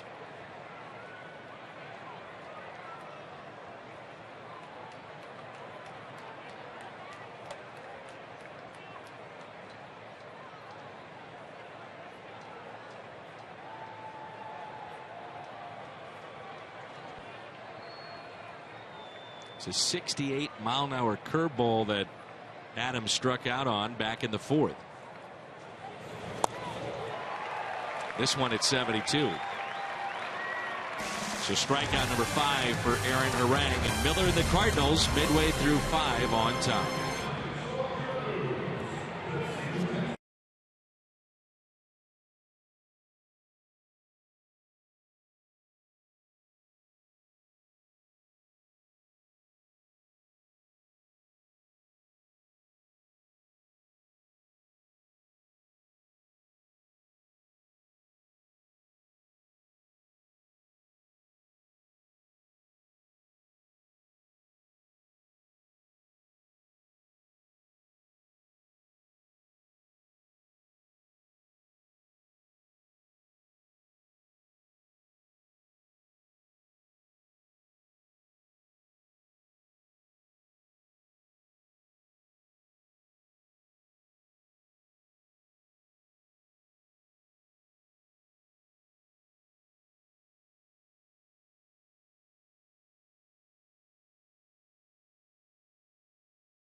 What's on tap? It's the Cardinals and the Braves. Tomorrow will come your way at 5:30. Our Budweiser What's on Tap, Tyler Lyons and Gavin Floyd. Imagine if you had left the booth, you would be heading down I-75 here in Atlanta. And we would have to chase you down and tell you that the Ellis ball that was hit to Simmons has now been changed to an error. And I would have been happy, turned around. You could have texted me. I thought about staying out, but I knew you'd miss me. Well, that's your opinion. No, of course I'm happy you're back. I want you back. Y me olvidó algo, compadre. Feliz 5 de mayo. Me olvidó a decirte eso. Ojalá que tu día es bueno. Sí. Muy bueno. I love Cinco de Mayo. And happy Cinco de Mayo to everybody out there. No ayuda, Daniel. Probably didn't say it right, but you know what? Base hit it to right. That's what you told me your Spanish teacher told you when you were helping a partner. No ayuda. Base hit for Simmons into right field. Oh yeah. Got one of those for. I got one of those for you. Look good on you. It look as good as that does on him. Another leadoff runner aboard for the Braves. Now you've got your pitcher in the 8th spot. And you expect the bunt here. Carpenter will charge hard. Cardinals like to be aggressive, as we've mentioned many times with this, and that's been really a trademark in my mind. I think Tony La Russa brought that to the Cardinals, a very aggressive bunt defense, and I think Mike Matheny is, of course, trained in that with La Russa, and I think he believes the same thing. Let's get that lead runner. Let's not just get one out. I'm going to charge everybody hard, try to get that lead runner. Harang, by the way, is grounded out and 0 for 14 this year. No sacrifices. Bunts it towards first. And the tag applied by Matt Adams. Back to Rick's radar for the second time here tonight with one out. Simmons, the runner at second base. We talked about it a little bit earlier, Dan. You mentioned how good the Rockies are. LaTroy Hawkins with 9 saves. Nolan Arenado with a 26-game hitting streak going, and Blackman just tearing it up offensively. I'm just wondering whether that team is for real or not. I mean, LaTroy Hawkins has had opportunities with multiple teams, and all of a sudden he is just flat out dealing in their bullpen. They're winning. Tulowitzki's swinging the bat as he always does, but he's healthy. And that's the key. And you just wonder whether, the Rockies figured something out or not. They're putting up extremely good offensive numbers. We saw them at the end of last year, and this is Pena, the 9th place hitter that doubled to right center. They felt that Walt Weiss got great experience that first year, which was last season. There's a breaking ball taken just a bit high, but they felt that they had some young players coming. And they also felt if Tulowitzki could be healthy for a full season, which is always a big question mark for them, that they would have a chance to compete this year. And so far, so good. Are they for real? Give it another month, maybe, and we'll find out. Well, I think the real question with that team is when are you playing? I think that's a team that has a chance to be hot for a while, and then maybe their pitching goes in a different direction. But of course, Carlos Gonzalez, didn't even mention him in the middle of their lineup. Justin Morneau, I think, has given them an extra power bat, and I just think they've got a chance to be very, very good. 1 ball, 2 strikes, 1 out, runner at second base.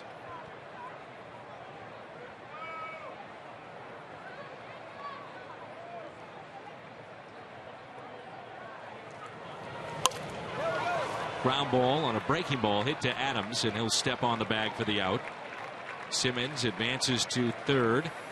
2 outs, and it brings in Jason Hayward. Shelby Miller has been pitching from the stretch basically the entire game. And finding a way to get the out that he needs at the time he needs it. And the strikeout has had a lot to do with that. If you're the Atlanta Braves, or you're one of their fans, how do you feel about this game so far? You say, oh, here we go again, getting guys in scoring position, and we cannot come up with that big hit. Hayward is walked and struck out.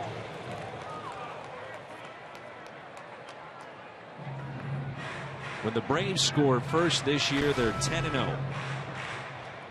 7-13 when the opposition scores. The first run of a ball game.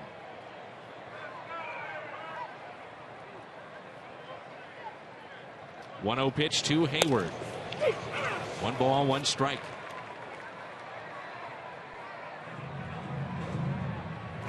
The bench for Freddie Gonzalez, Ryan Domet, who's a catcher and versatile player. Gerald Lair, the former Cardinal, Tyler Pastornicki, and Jordan Schaefer.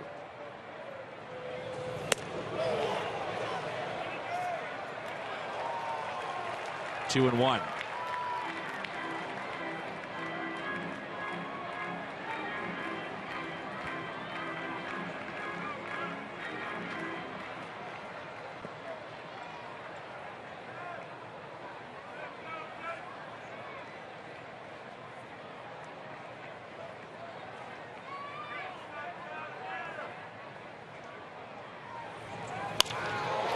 Drive, and that's caught by Ellis.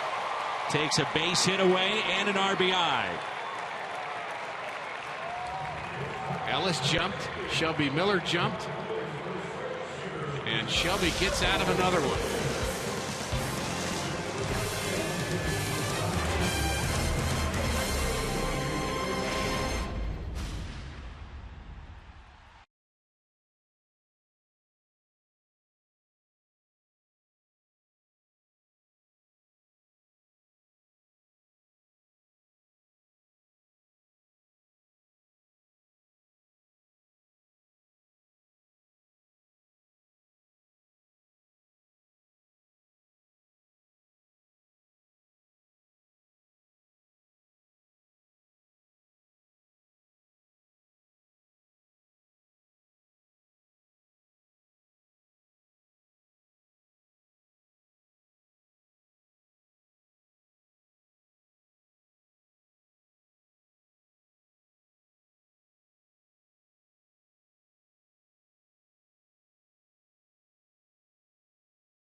Sunday, May 18th, Cardinals take on the Braves. Also that weekend, the beverage jug giveaway, the Carpenter bat, and the NLCS Championship Trophy. The Carpenter bat presented by Rawlings. That's Cardinals.com/promotions. Underway here in the 6th inning. 3-0 St. Louis. It's Craig, Peralta, and BOURJOS.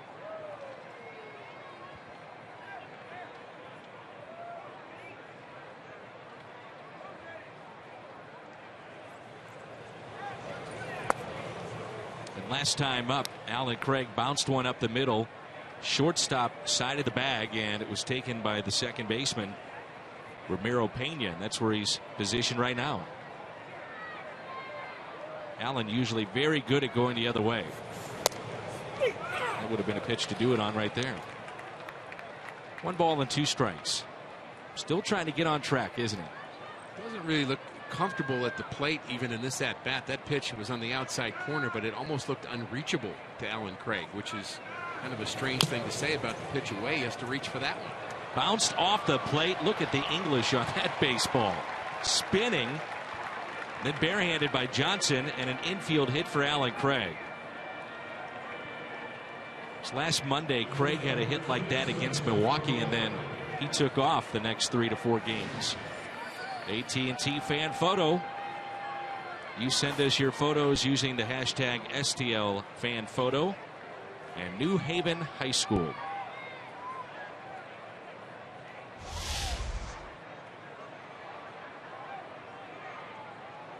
Johnny Peralta has doubled and also grounded out to second. We missed Jim Hayes with John Mozeliak on the pregame show and also live during the game. Jaime Garcia made a rehab start yesterday at Springfield and was hit on his left elbow, the pitching elbow. And it's not expected to be serious. He only got about 2 innings in. They'll know more the next 24 to 48 hours. And he could make a start either this weekend or Monday. That's the hope. I think the big news was Jason Mott hitting 95 to 96 on 13 pitches consistently. Now, can he go on back-to-back nights? And that's something that the Cardinals want to make sure he can do before he goes out into the bullpen. What a plus he'd be if he could come back throwing multiple days and throwing 96 plus. And you never have enough guys out in the bullpen or in your rotation. You say, boy, we've got enough pitching. Well, wait around a little bit. And that's a base hit to left field off the bat of Johnny Peralta. He's 2 for 3. He's starting to hit. Much more comfortable at the plate is Johnny Peralta. He got a breaking ball his first plate appearance. This is a fastball. By the way, those New Haven High School people in that photo, I believe that was taken at a game in New York at Shea Stadium. They were making their senior trip at Citi Field. And a lot of students that I met visiting New Haven High School during the off season decided to come to New York and root on their Cardinals. Now it's BOURJOS. He's had a big hand in this game. He snapped an 0 for 19 with a check swing that wound up being a base hit into center. Also made a nice play in center field defensively. Scored a run. The Cardinals' first of the night. So does that trigger something in terms of confidence with Peter BOURJOS? Much better swing there. 0-2. I think the thing that he's trying to get away from is being a little antsy with his lower half. He just has a lot of movement with his feet.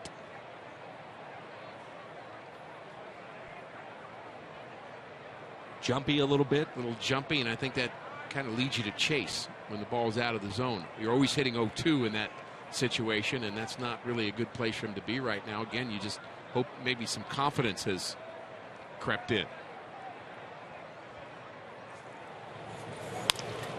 Hit to the right side. That's a base hit on an 0-2 pitch. Here comes Craig. Throw by Hayward, not in time.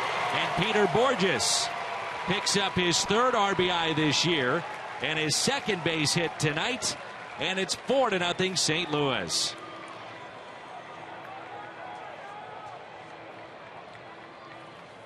Not pretty, but effective.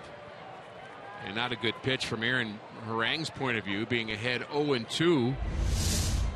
And this gets way too much of the plate for an 0-2 pitch. Fastball in the middle part of the plate. Way to go, Peter BOURJOS.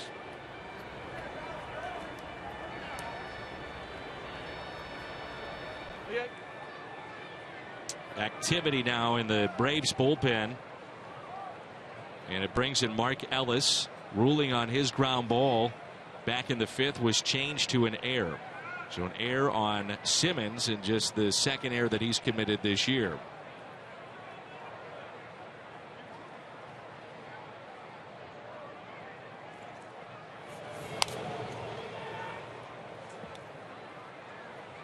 So Mark Ellis 0 for 2, runners at 1st and 2nd. You were telling me during the break that Simmons, who won the Gold Glove, was not charged with many errors here at home a year ago. 6 at home and 13 on the road. And 81 of those played right here, right? Could be a coincidence, maybe not.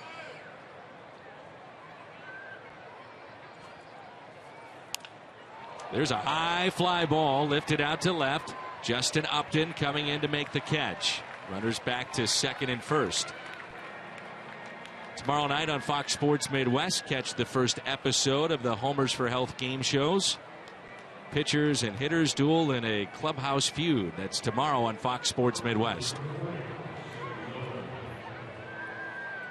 Here's Shelby Miller, who's been called out on strikes and also sacrificed.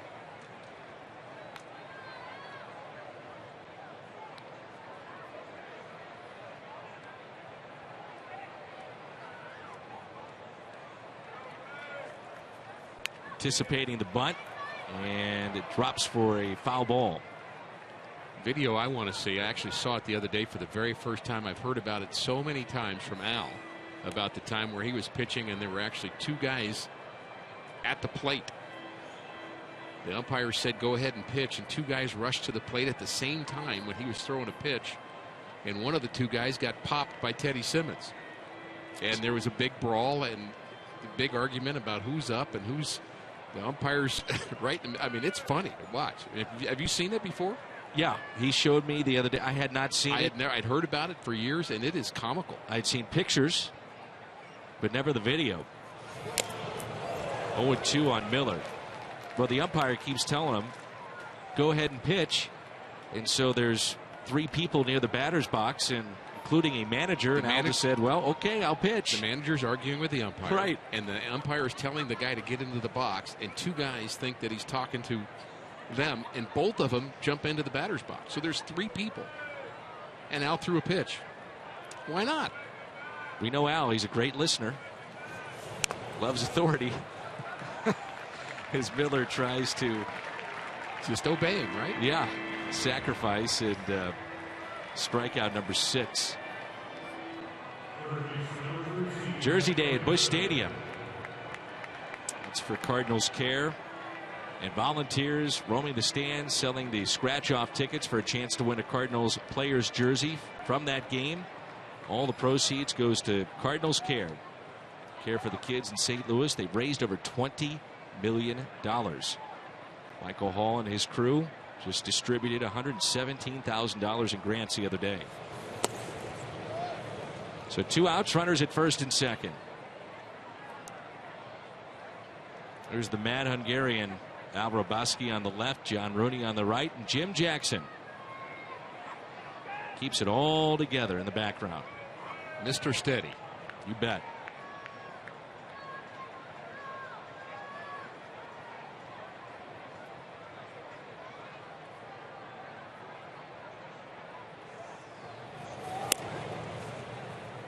Carpenter is grounded out, singled, and doubled what looked to be a routine base hit into center field that scored 2 in the first 2 runs of the night.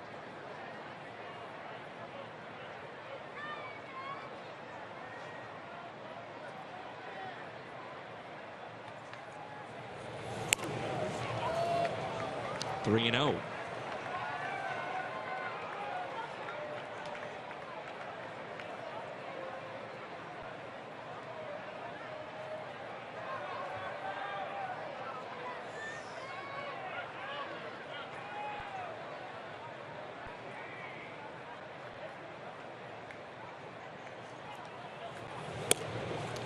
It's a walk to Carpenter.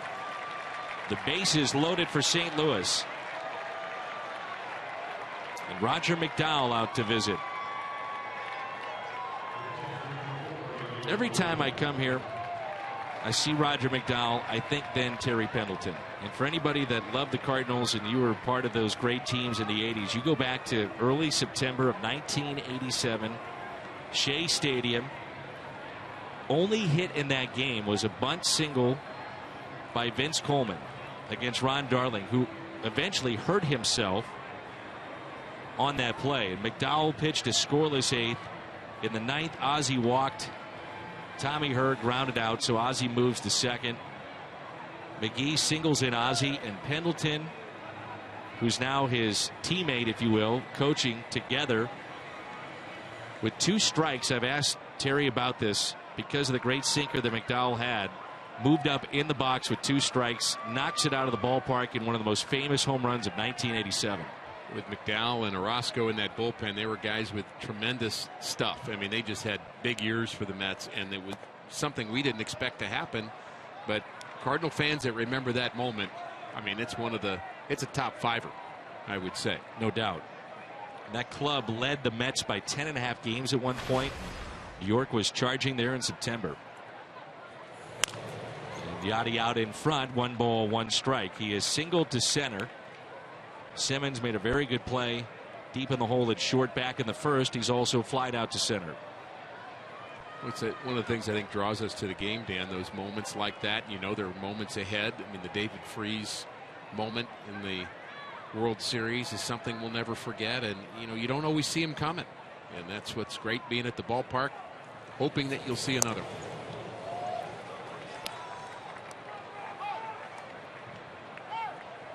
Red Shadings loves to say, I've been around this game a very long time, and we won't say the years, but every year I see something I've never seen before. And it's true. Absolutely.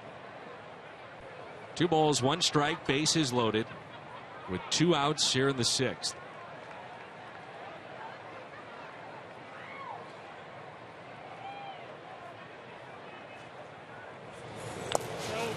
And he stays away.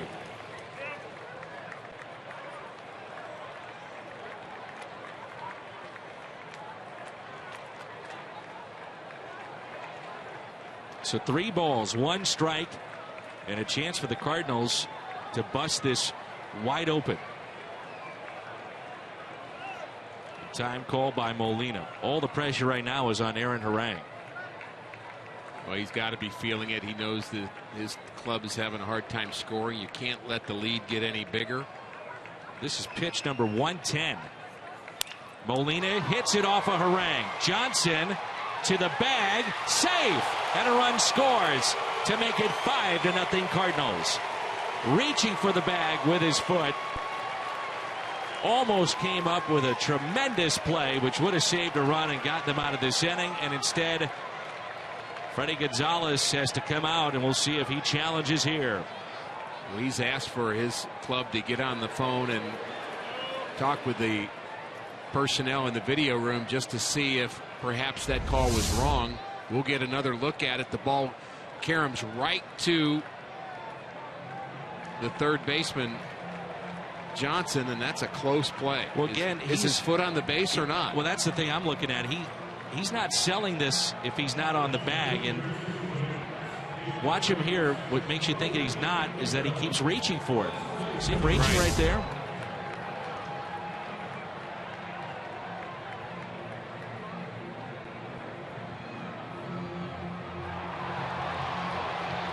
They're showing the video up on the big board here, and everybody here seeing it believes he's out. I'm not so sure that's going to be what they say.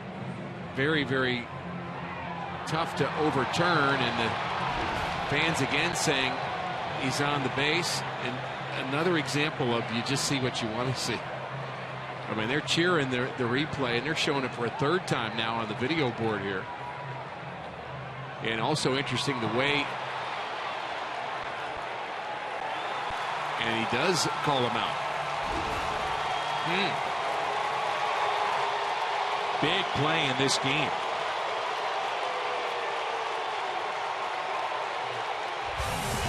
Not sure that was conclusive enough to me.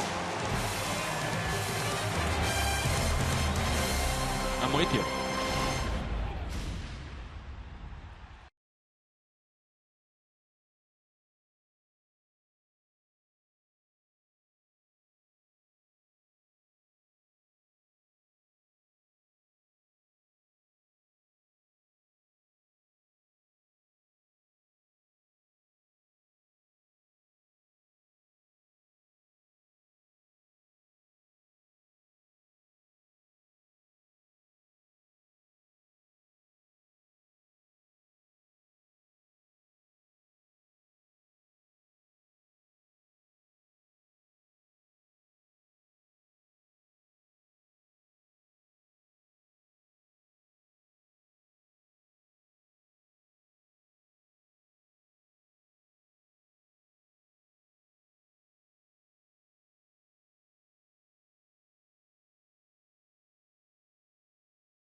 took 37 seconds, and the call overturned, so take a run off the board, and it's 4-0 St. Louis. The Powerade beverage jug coming up.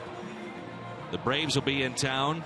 Also the Matt Carpenter bat, as well as the championship trophy. That's all that weekend, May 16th, 17th, and 18th. Braves in St. Louis, and there are still seats available. By the way, there's still seats available for the Yankee series, which may surprise some. That is not sold out just yet. Reviews have been a story the last couple of days, and we've had some calls overturned. One of the things I'm thinking of, Dan, is, and of course it's way ahead of the game now, but we're going to have our first postseason where we're dealing with that, and you've got magnified plays. Every run matters, every play matters, and I think managers who get to postseason are going to have to know what they're doing when it comes to reviews. Yeah, when you think about a game on May 5th, yeah, that's one thing. That's right. You know, there's 162 of these, so you realize there may be some bumps in the road, but when it's magnified like you're talking about, and it's 1 ball, 1 strike on Justin Upton, that's a different story. Now, having said that, you would think that the angles might be a little bit better. The technology, as far as super slow-mo cameras in play, there'll be more use of those. But still, you're going to have some type of play that'll come up that'll be debated, I'm sure. You have the human element of the umpires who are making calls on judgment calls, which are not reviewable, number one. And then you've got the manager, the human element of when do they use their challenges or challenge, which I think will also be scrutinized. By that time, we'll know, every manager, how many times during the year they used a challenge and how successful they were. What about the umpires? How many times were they challenged? Infield fly is not reviewable. Right. And think about that 2 years ago at this ballpark. Cardinals against the Braves. Cosma goes out. Holliday coming in. Crowd going crazy. Ball drops. You think it's a base hit. An infield fly is the call. Change the complexion of the game. There's still going to be situations like that that will be debatable. There's no question. As Upton just got a piece. Miller, by the way, has pitched well and pitched out of trouble basically the entire night. He has struck out 5. He walked 1. That was the leadoff man, Jason Hayward. And the pitch count is low enough for Shelby that we may see him get outs in the 7th inning for the first time this year. High walk total is curtailed many of the starts that he's had. Second walk. Upton had struck out twice. Draws a leadoff walk. 5 out of 6 innings. Shelby has gone right to the stretch. That sends Derek Lilliquist to the phone.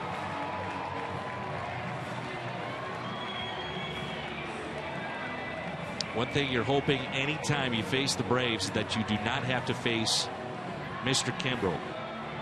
He's in his 4th full season. Craig Kimbrel, the amazing closer of the Braves. Rick, he has struck out 44% of the batters he has faced in the big leagues. 44%. 932 at bats he's been a part of, and 44% he has struck out. I mean, you get through the 8th, it's game over if they're leading. I recall one game when the Cardinals hit him well, but most they haven't. And that's really true of everybody. He is extraordinarily good and still young. Shift on here for Freddie Freeman. 1-0 pitch. Foul back. 1 ball, 1 strike.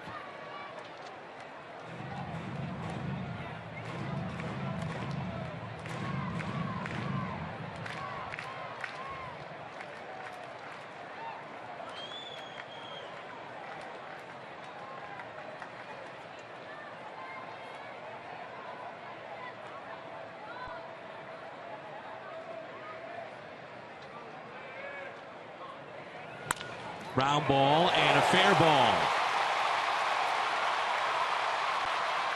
Craig quickly gets it back in with a strong throw to second as he holds Freeman to a single. And Upton advancing to third, and here comes Atlanta. That was a case of Matt Adams clearing first base bag because he's holding the runner, and then he's got to go back in the other direction. And that ball just barely, there he comes off the bag, and then it goes right back over the bag and into the right field corner. And Alan Craig does a nice job of making sure that's not a double. Good speed by Upton, makes it the third.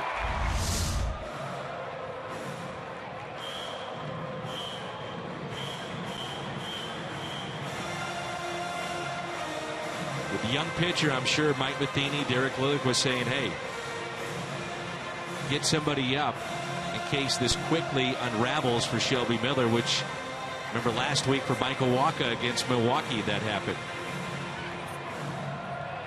Stuck with him a little too long, and it came back to bite the Cardinals. You always want to be ready. And normally that phone call is a call to the bullpen coach, Blaze Ilsley, and it's get him going easy just in case. So you're not coming up cold without enough time to get ready. Now it's Gattis. Past Adams into right field, and a run will score. Freeman around the bag at second, on his way to third, and the tying run will come to the plate. A walk and back-to-back singles, and the Braves get on the board. How quickly it happens.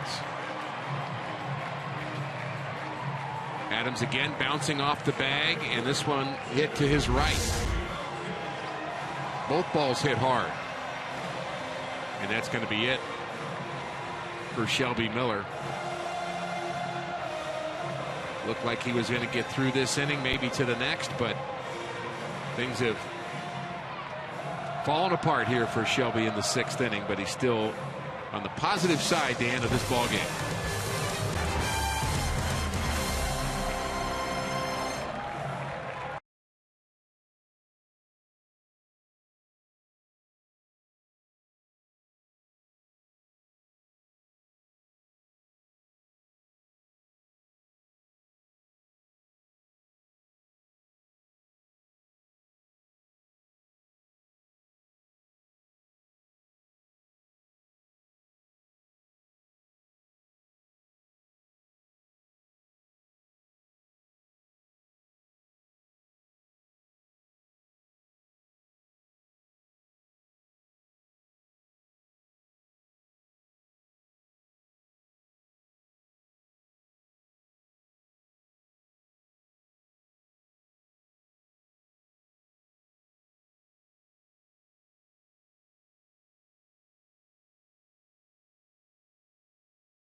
Cardinals saying goodbye to Shelby Miller. Hello to Pat Neshek. He comes in with runners at first and third, and nobody out here in the 6th.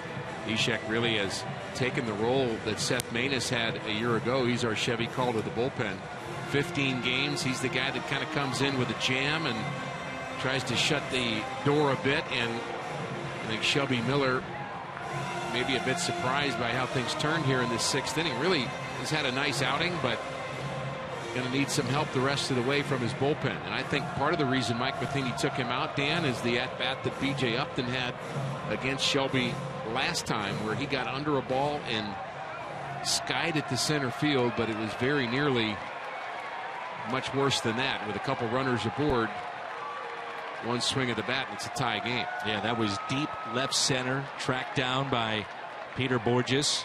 He's had a couple of hits here tonight. Runners at the corners. Neshek I don't know about you, Rick, but he has pitched better than I anticipated. And I thought he had a solid spring, and he was a guy that was signed late. But opponents are hitting 133 against him, and this is his 16th appearance, which ties him with Kevin Segrist. There's a fly ball out to left. The catch is made. Runner will tag up. Throw comes into second base, and it's now a 4-2 game. RBI for Upton, his 7th.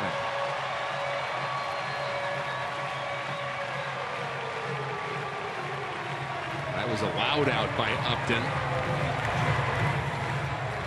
That could have been worse had he gotten underneath it, but from the Cardinals' point of view, it kind of slows the rally down a bit. The run scores, but you take the out.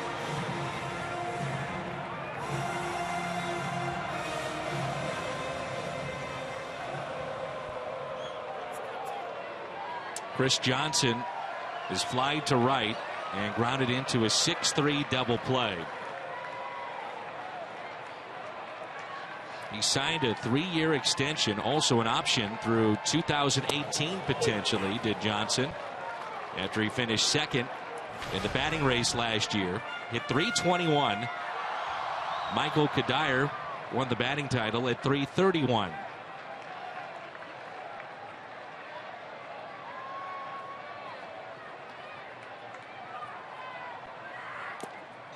And Ricky comes with the approval of Chipper Jones. Chipper's godfather is Pete Dunn, who coached Chris Johnson while at Stetson.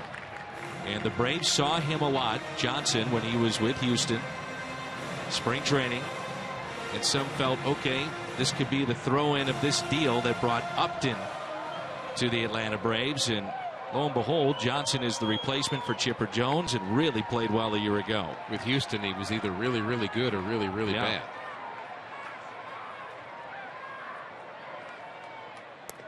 1 ball and 2 strikes. Would you agree with my assessment, by the way, of Pat Neshek? Much better than we thought? Absolutely. And we did see him in spring training really in a battle just to make the team, period. Exactly. But he went from that to really the go-to guy in this kind of situation with the lead. He's not a guy you just throw out there to get innings. Fly ball lifted into shallow right center. And BOURJOS makes the catch. Back to the bag goes GATTIS. He's come in and got the first 2. Now it brings in Simmons. Give Mike Matheny some credit here tonight for going with Peter BOURJOS in center field. We know he's a good defender in center field, but you just wondered with his 0 for 18 whether that was the right matchup against a right-hander here in game 1 against Atlanta. But he's come through, a couple of hits, RBI, scored a run, and he was relying on that good career numbers against Harang. Simmons is the toughest to strike out right now in the National League. He only sees on average 3 pitches per at bat. Lexi Ramirez is slightly lower than that, the shortstop of the White Sox. 1 ball, 1 strike. Coming into play tonight, only 5 strikeouts for Simmons and 106 at bats. And with his single to right back in the 5th, he's now hit safely in 21 of the last 28 games.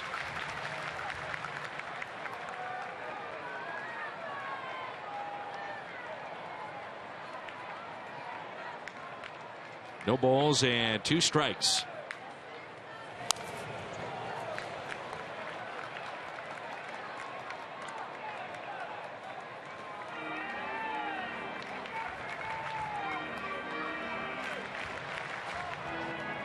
Neshek's a guy that you use to surprise the other team, confuse the other team, awkward delivery. Doesn't really impress me as a guy you want to leave out there for 3 innings or a second time through a lineup because you might get used to that delivery. But what a weapon he's been. 0-2, doesn't chase, 1 ball and 2 strikes.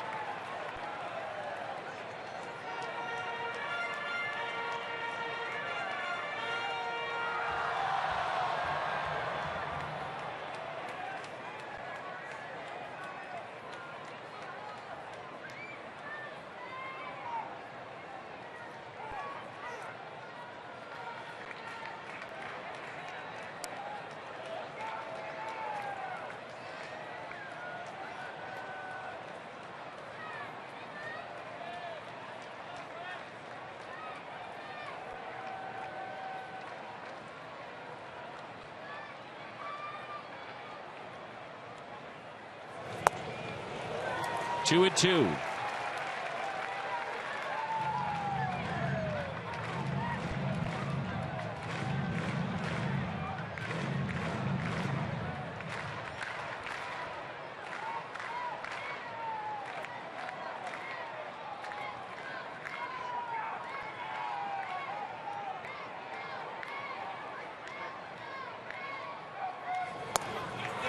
Ooh, he just missed. Feels like there's a lot of baseball left in this game here tonight.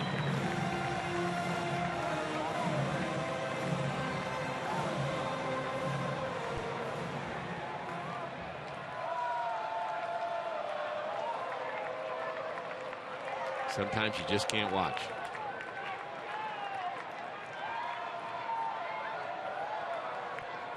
Gattis off with a pitch, and the 3-2 is fouled back. Right below us. Sit down, Horton.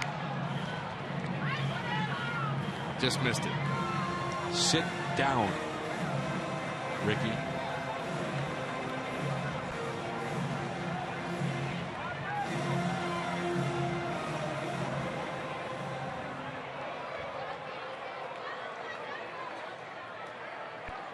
Can't bear to watch.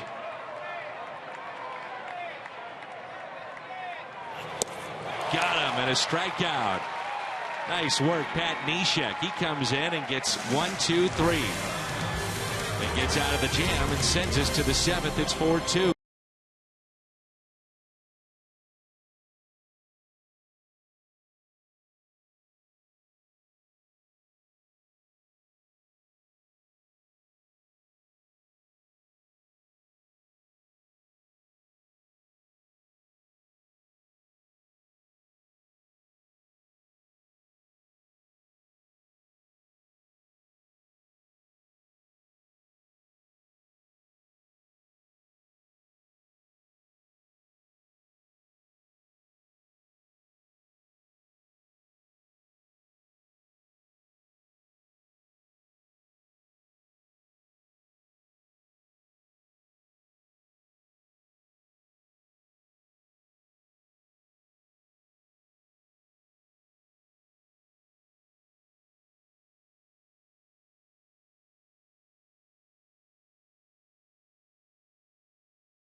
Miller, Shelby a happy man. Pat, good job again. 1, 2, 3 inning. And our BJC Healthcare difference maker, the righty Pat Neshek. He gets 3 outs, and I wouldn't call him simple, but the first one's with 1 pitch. Then he gets another pop up.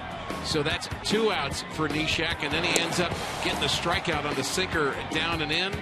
And Shelby, who wasn't watching much, well, that sounds good. Everybody's cheering on my side. Now I'm happy. And not a bad job by Shelby Miller. I'd say he pitched well. You know, he'd like to get to the point, Dan, where he goes deeper in games, but pitches like he did tonight, he's going to win a lot of ball games. Anthony Varvaro, a Chevy called to the pen, the right-hander appearing for the 11th time for the Atlanta Braves. Pitched in a career-high 62 games last year. Set a career high in games finished with 30 and strikeouts with 43. The first man to see him is Matt Holliday. You just wonder if that challenge play back in the 5th inning will come back to haunt the Cardinals, or rather in the 6th. The play that Molina with the bases loaded hit it off Harang, wound up trickling over to Chris Johnson, who stepped on the bag at third. Looked to be searching for it.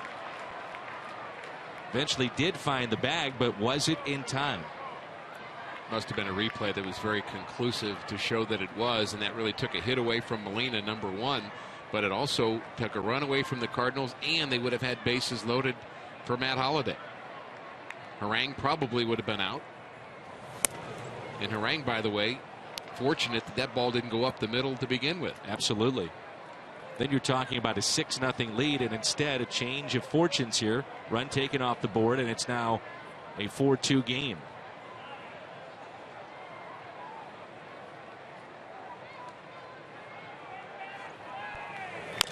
1-2 is hit to the left side. Taken there by Johnson. Over to Freddie Freeman for the out.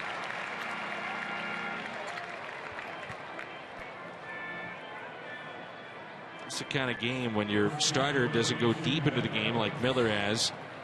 You're asking your big guns to come in and try to shut the door. However, Segrist, Martinez, Rosenthal, all three pitched last night. Well, you're not just shutting the door, you've got about 3 doors to shut, and that's the difference. If your starter gets into the 7th and 8th, you just have a greater deal of confidence because you know you might have 4 or 5 outs to get. But when you've got 3 innings worth of outs, you're going to have to go to Segrist and Martinez and Rosenthal, all 3 of them. By the way, Segrist could not have been better last night. He was than awesome. He was last night. Yeah. 3 strikeouts. Really just blew the Cubs away, and I wondered after that game in Chicago whether that might be an emotional lift for this team. Very close to being swept by the Cubs. Had that game gone extra innings or a loss to the Cardinals, I mean, that could have been devastating.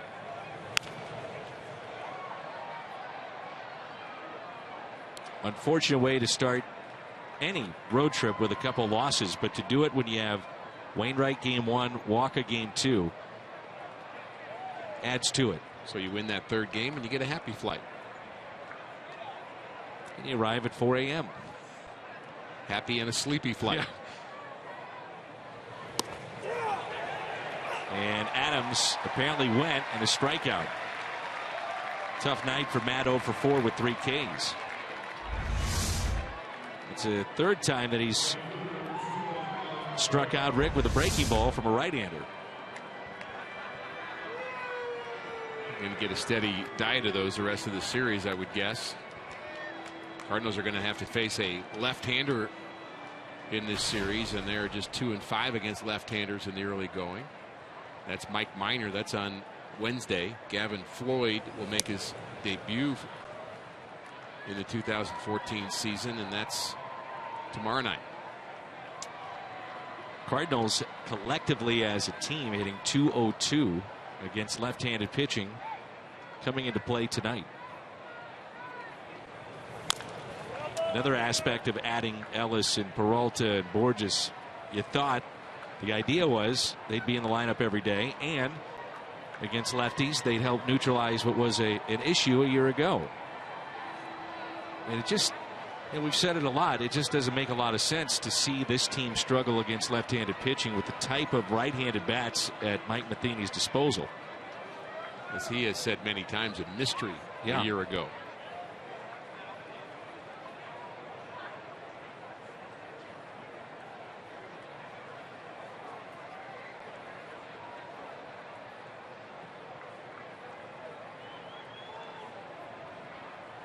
Craig, an infield hit back in the 6th. Starters last year for Freddie Gonzalez and the Braves, they were 6th in ERA. They had 3 starters with at least 13 wins and a sub-3 ERA. Well, 2 of those 3 hurt. Medlin, Minor, and Julio Teheran. Tim Hudson signed a free agent deal with San Francisco as Craig pops it foul. Matter of fact, Aaron Harang was living in Tim Hudson's Peachtree City house. Those two played together when they were teammates with the A's.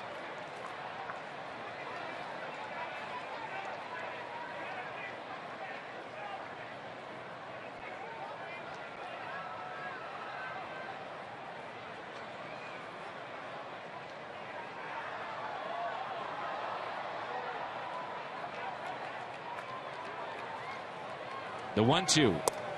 Inside to Craig. 2 balls, 2 strikes. You know, Allen's searching for it, but he still doesn't have that real firm, clear balance with his body. And, you know, the balance can come in many forms, Dan. It's not just kind of lunging forward or staying back too much. It appears to me he's almost falling forward a little bit, especially on the pitches away from him.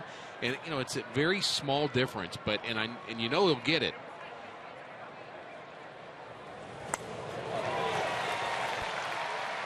A strikeout of Alan Craig, 2 in the inning. The lefty Segrist set to come on when we come back.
The lead as we move to the home half of the 7th. Shelby Miller pitched into the 6th. He has a chance at the win. Matt Carpenter is 2 for 3 with a pair of RBIs. Aaron Harang 6 innings, 9 hits, and Freddie Freeman 2 for 3 with a run scored. Our Chevy call to the pen takes us to Kevin Segrist, and this will put him atop the games appeared list out of the bullpen for St. Louis. And the numbers you like, the 17 strikeouts and just 2 walks for Segrist. Very rarely has he hit hard. And watching him closely the last few outings, I just have this feeling for him that his upside in his career, if he gets his dominating slider down, if he can get that pitch, he could be a dominating closer to me, because the fastball's just, you know, it's coming. He's going to throw it to both sides of the plate, and that's basically what he's going to do, even to left-handers.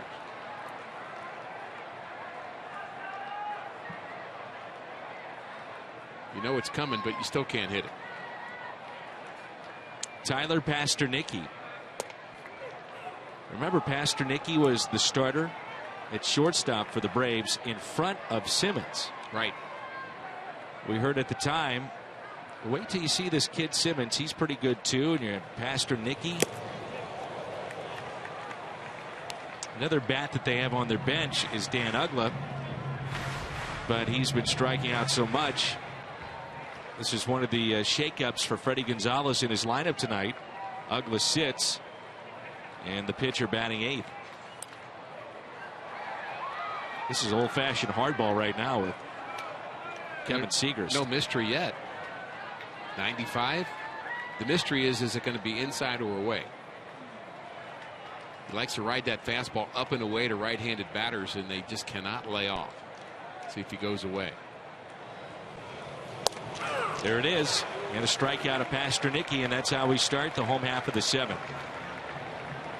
When I watch him too, Rick, and you would know a lot better than I, and having been a pitcher in this league and a coach, see him just rock back, and then explode, and it just seems to be, I'm sure it's not, but it seems to be free and easy. It really is. He's not one of those high effort guys where you see a guy just his body going all over the place just to achieve that velocity. The ball just jumps out of his hand. You know, he's really tall. Clearly, he uses that leverage well. And something about a guy with long arms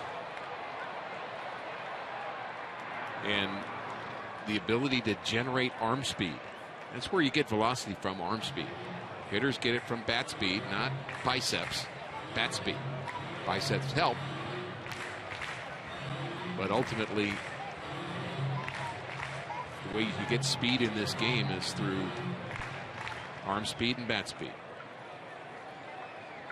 Ramiro Pena at the plate. 1 out, no 1 pitch.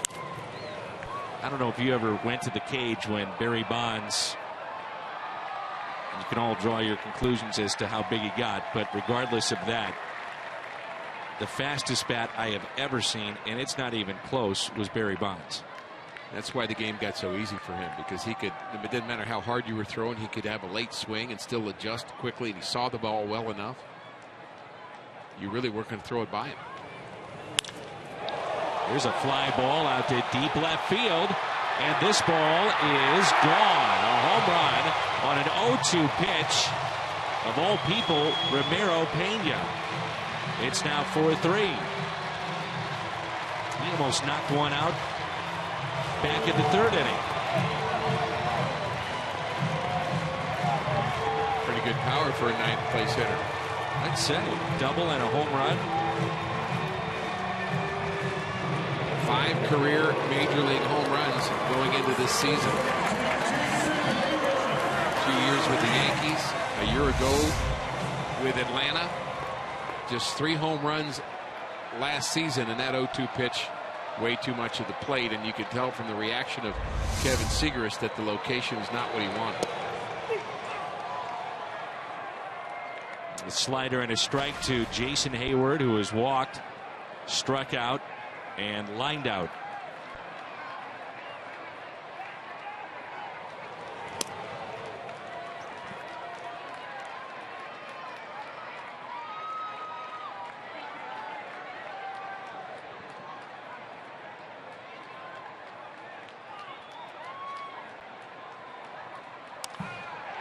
And a base hit out to left field. Holliday over to slide, tried to cut it off, and it goes to the wall. And the tying run now in scoring position.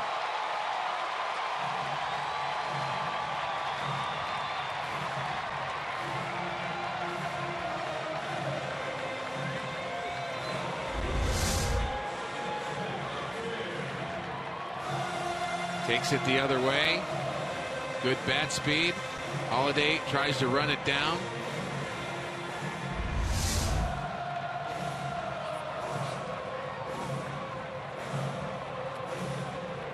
Justin Upton. You know, we've been told, Dan, that a year ago there were 9 games throughout all Major League Baseball that were decided because of a call that might have been overturned. This could be one of those games that was rectified by a call that the umpires got right at third base, which certainly has helped the Atlanta Braves here tonight. From our vantage point, I didn't think it was conclusive. I know you alluded to that earlier. Maybe somebody else saw something we just didn't see. 0-2 the count. The play we are alluding to was back in the 6th, bases loaded, and it only was a 37-second review. So you would think that they had pretty conclusive evidence to make that call right away. They had to have had a view that showed that differently than what we saw.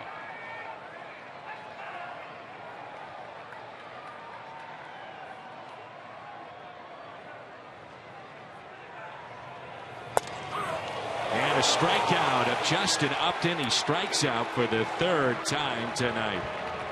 The play we're talking about, Dan, this is the angle that produced the out call. Does he have the ball in his glove? Now he does. Does he touch the base? Looked like he did. Looked like he may have slid that foot up against the base in time for the out. But his reaction, I agree with you, when he puts his foot back, makes it seem like maybe he's not touching the base. Now it's Freddie Freeman. Yeah, if he didn't do that, I would have said, okay, he's out. But by him reaching back for it, it made me think, well, maybe he didn't have a feel for it, wasn't on the bag, whatever the case may be. It's a big matchup right here. Freddie Freeman has 2 hits tonight.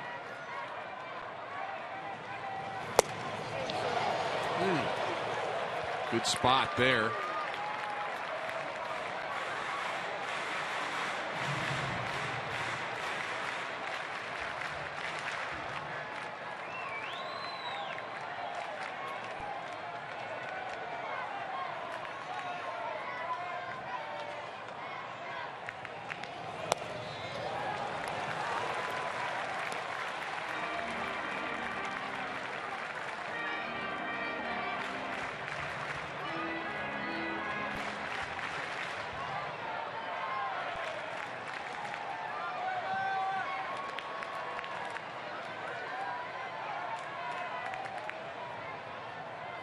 The 2-1.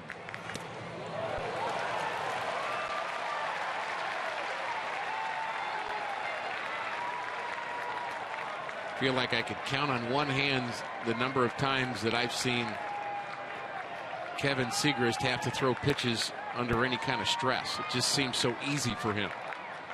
Dominates so much, but certainly has some stress on him here. Here's a 3-1. Freeman rips it.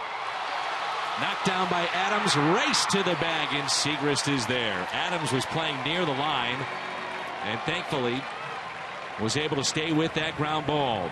So Segrist allows the home run to Ramiro Pena, and the Cardinals holding on to a lead after 7.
Studio and a Bomberito Sports Update with Pat Perez. Pat.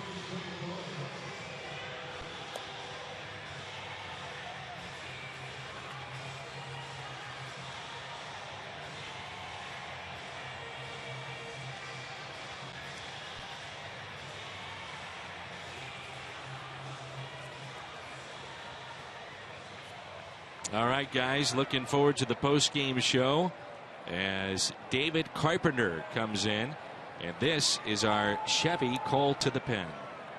Originally drafted by the St. Louis Cardinals, played in 2008 through 2010 in the Cardinals minor league system, was a real prospect before being traded away. He throws hard.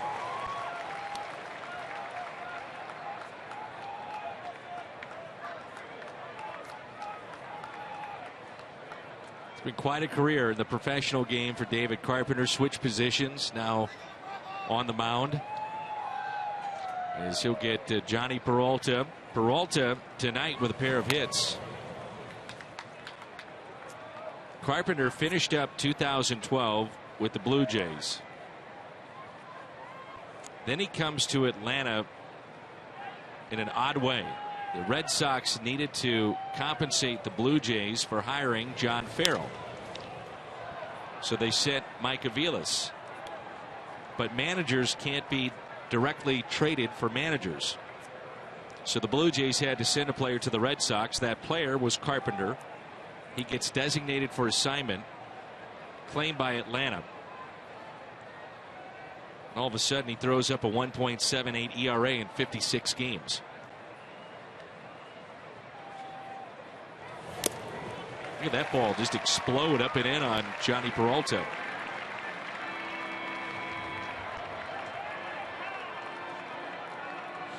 You can fill up with 8 gallons or more at Phillips 66. When you do so, remember, 50% off a pair of Cardinals tickets. It's cardinals.com/Phillips66.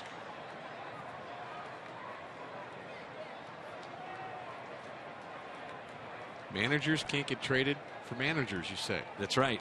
What rule number is that, Dan? BOURJOS flies it into shallow left. Well, again, knowing your great understanding of the game, which, by the way, I'm going to bring up something that you pointed out to me that I didn't realize, and you were right. I have no idea what rule that is. I just know it's a rule. I just want to get to the part of you saying I'm right. Let's go back to that. You were right on a play the other day as Martinez is getting loose. With Yanni. Yeah, a foul tip ball that was a third strike, and it was caught, but not with the glove. It was caught basically with his elbow and his leg.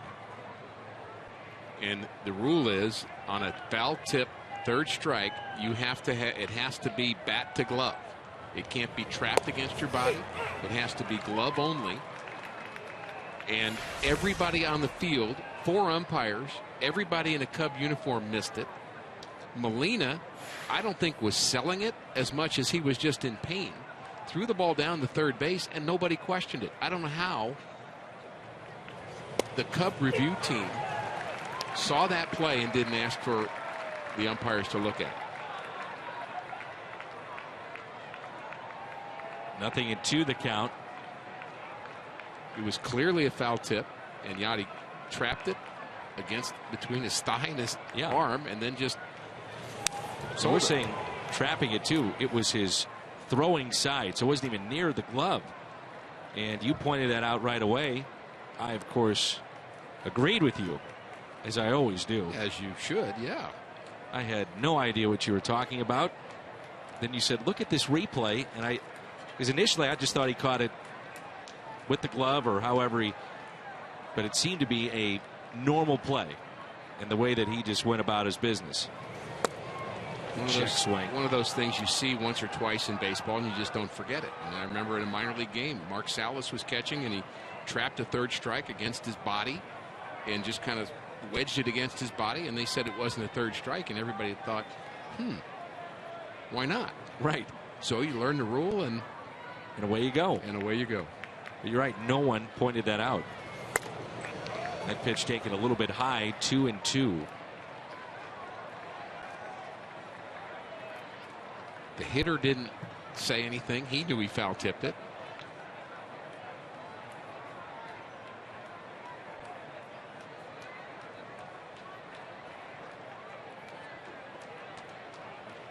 There are some unique, different rules that you'll never see. And it may pop up once every 5-10 years. But they do pop up in this game, and that's one of them. I recall a minor league game where we had 4 umpires and multiple players going through a rule book after a game. And we were shown on an appeal play. And it'd almost be painful for me to try to remember all the details of it, but there was a review play on somebody who didn't tag up, and then they reviewed him, but a run scored, and the run actually counted. But if you watched it, you'd say there's no way that run counts. But the review play ended up being an appeal, and the run does count, even because the appeal happened afterwards. And again, a lot of particulars to that play, but it just was so bizarre that everybody that saw it thought, no, that's not right. But it was. The umpires got it right. Do you realize that you have me thoroughly confused at this point? Good. And I'm not sure it's that hard to do. But you've done it.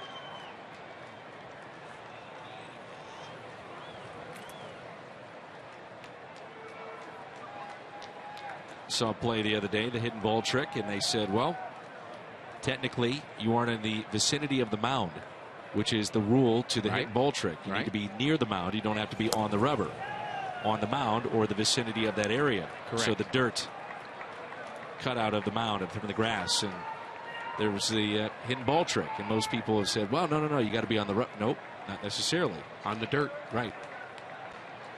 So if your infielder is trying to play a trick, you have to find some reason to stay off the dirt that sells it. Rosenbag.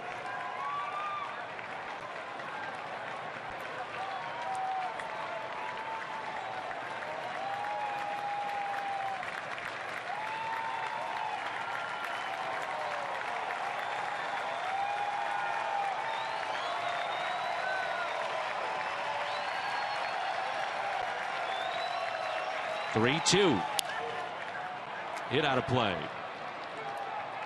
Every time we come down to Atlanta, you see lots of Cardinal fans, which is the case here tonight. Not much of a crowd here at Turner Field.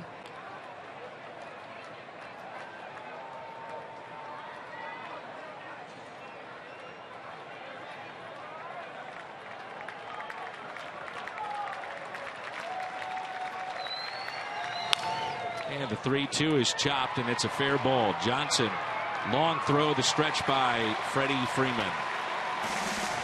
The young gun slinger getting loose. That's Martinez, 4-3 St. Louis.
Peter BOURJOS snapping an 0 for 19 with that check swing. He eventually came around to score the first run tonight. 2 for 4. RBI and a run scored. Ramiro Pena, a home run against Kevin Segras last inning. He's 2 for 3. That cut into the lead 4-3 in favor of St. Louis. And it's our Chevy call to the pen. Here's Carlos Martinez. We saw him work last night as Gattis takes a strike.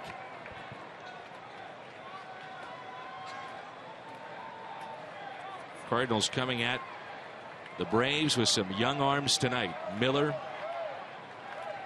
Segras, Martinez. Look at that pitch. Boy, is that nasty. Woo. Looks like a fastball late. Now it's not. It's a breaking pitch, and Gattis swung at the wrong pitch. He singled on an 0-2 before and taps it out to Molina. He pounces on it, makes the play for the first out.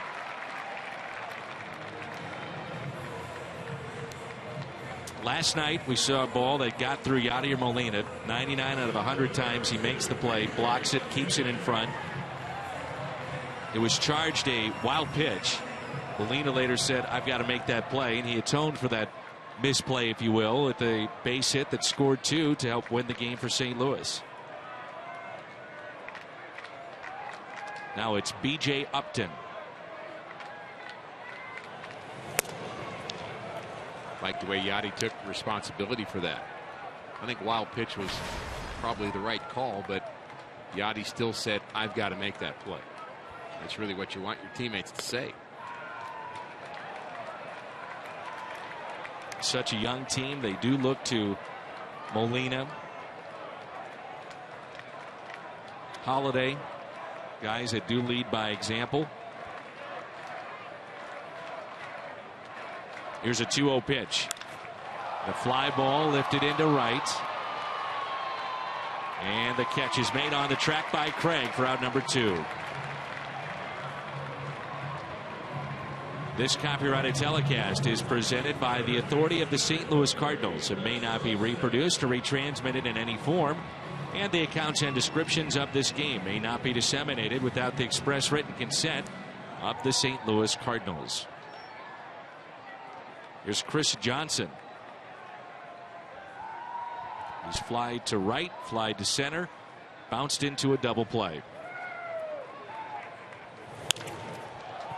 Fly ball lifted down the right field line. It is slicing and foul. Crowd tonight 20,048, 20048. Turned into a very pleasant evening here. It was a warm afternoon in Atlanta. Perfect baseball weather here tonight.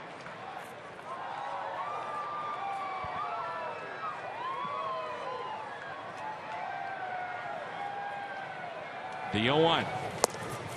Boy, again, that's just so nasty. No balls and 2 strikes.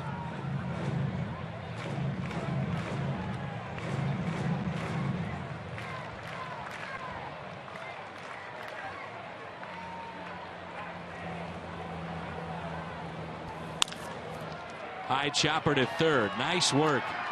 Carlos Martinez. 1, 2, 3, bottom of the 8th.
with the newest member of the Cardinals Hall of Fame, Jim Edmonds. Congratulations to Jimmy.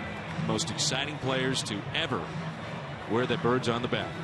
Incredible center fielder, outstanding offensive player, and I'm sure he would never have wanted to bat ninth. Nor would he ever. No, Tony would have said that. Tony, because he would have stuck. He said, hey, no, I'm not doing it. I'm going home. Just like you back in the 5th. Exactly. Pitching change.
Randall Grichuk will be the pinch hitter for John Jay, and a lefty is in. Remember the great left-handed pitching they had coming out of their bullpen. This is Luis Avilan. Good season a year ago, 75 games in setup role for Kimbrel. 5-0, ERA at 1.5 a year ago. You see the 94-mile-an-hour fastball. Nice to have a power left-hander. Flaherty, Vinters. Chevy called to the pen. Both those guys dealt with injuries, and Avilan really kind of saved them.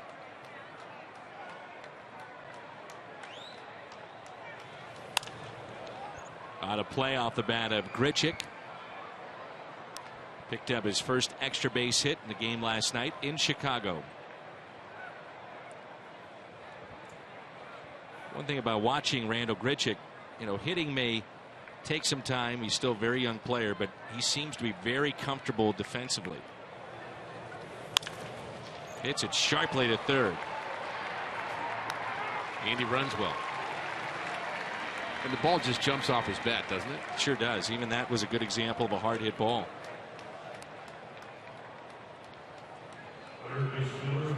Do a little research, Dan. I'm confused about the way this inning started, and we come to understand the kind of the Tony La Russa speed up rule, that once a pitcher was announced for an inning, they were trying to kind of stay away from the cat and mouse game to start an inning, that you would announce who your hitter was going to be and the pitcher would be out there. And really a bit surprised that there was a pitching change after we started that inning. It's sharply to short. Quickly, 2 outs. I believe John Jay was introduced. Look at Trevor Rosenthal getting ready for the 9th inning, and then Grichuk hit for Jay.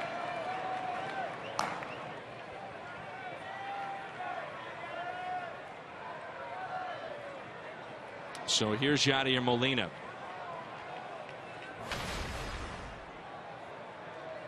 A single to center, back in the third.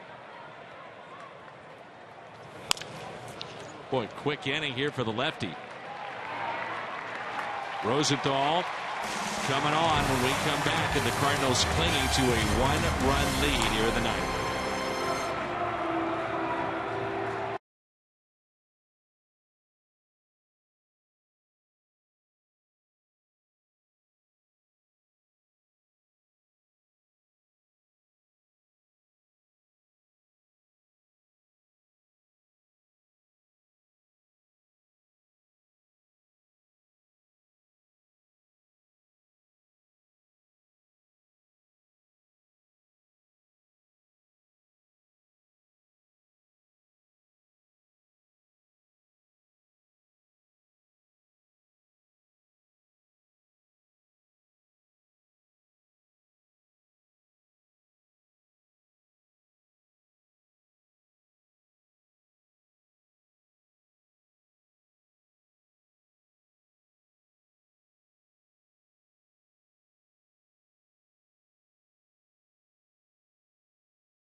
Cardinals baseball on Fox Sports Midwest is brought to you by Budweiser. Great times are waiting. Grab some buds.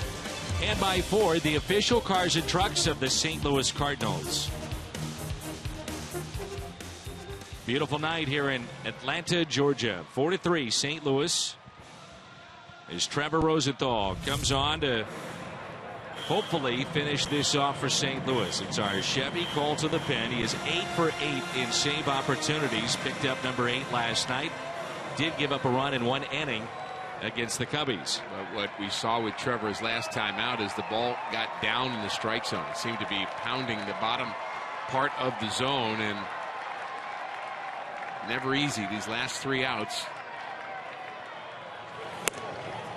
Carlos Martinez had a 9-pitch 8th inning. Avilan had a 6-pitch top of the 9th. They made it look easy, but it's not. 1-0 pitch to Simmons. It's a tight breaking ball, ball 2. That's something we have been seeing a little bit here from Rosenthal, more so this year than last year, falling behind in counts.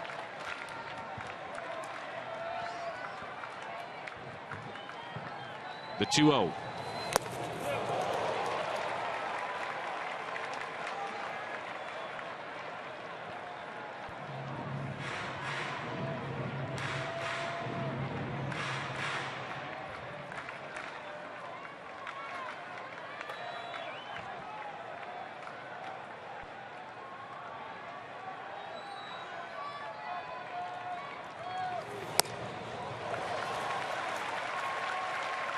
Three and 1.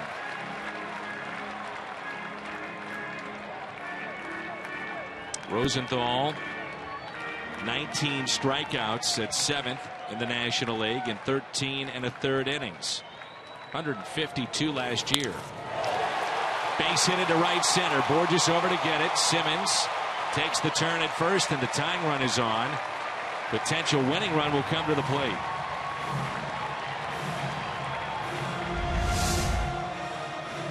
Cardinals have had to deal with base runners this entire game. Not a bad pitch there for a 3-1 pitch. Right on the outside corner. Shelby Miller did a nice job of pitching out of trouble in his 5+ innings of work. Now it's up to Rosenthal to pitch out of trouble here in the ninth.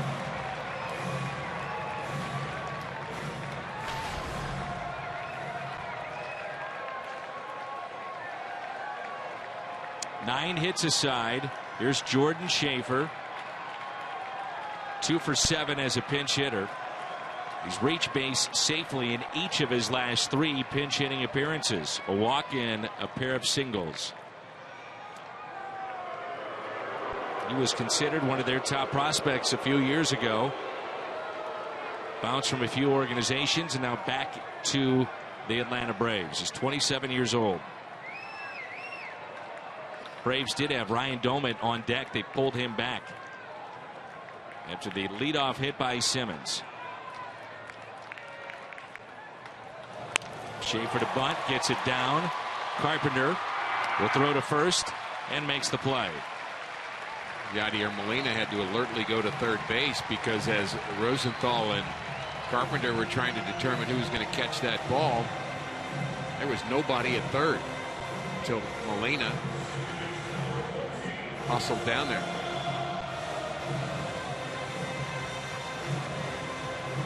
So a little indecision on the bunt at first, which is really a nice bunt by Schaefer.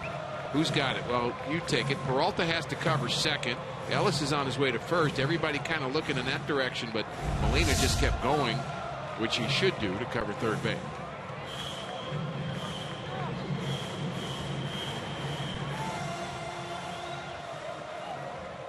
Ramiro Pena.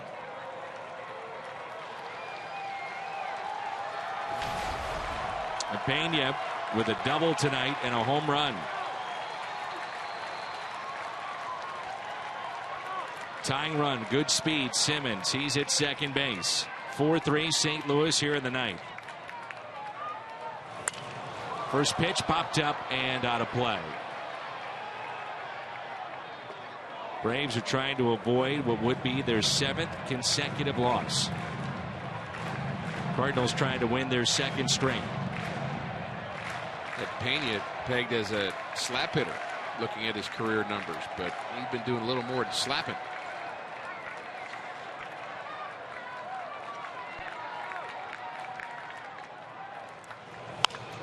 The 0-1 is a fly ball lifted into right. Catch made by Craig. Simmons stays in the bag at second base. 2 down. The top of the lineup, Jason Heyward. Now Mike Matheny wants to talk it over.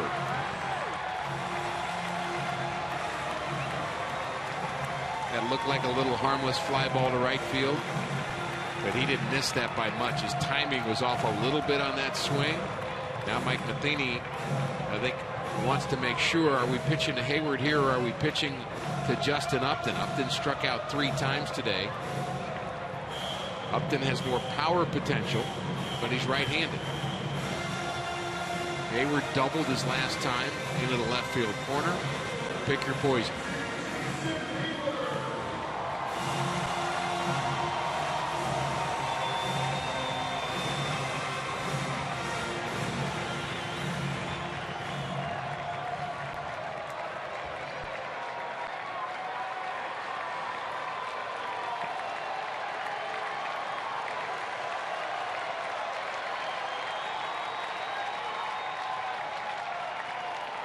First pitch to Heyward.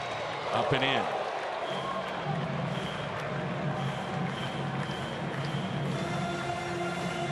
One of the other dilemmas about being careful with Heyward and walking him, if Upton hits a double, you lose. Put the winning run at first base. Exactly right. 1-0 pitch to Heyward.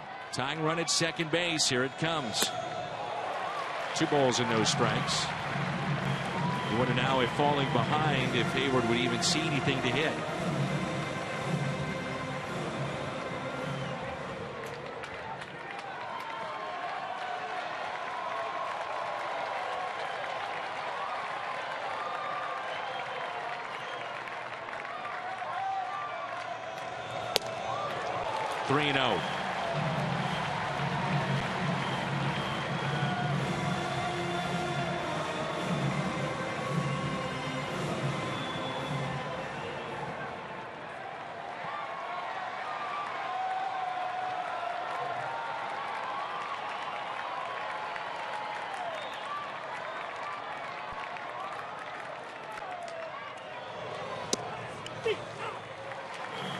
changeup in there on 3-0.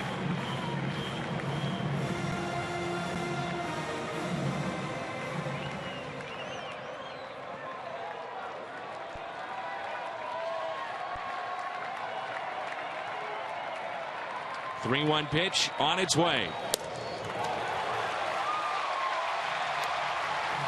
Hayward represents the winning run, and now it brings in Justin Upton, who tied for 4th last year in the National League with 27 home runs. Upton has struck out 3 times tonight.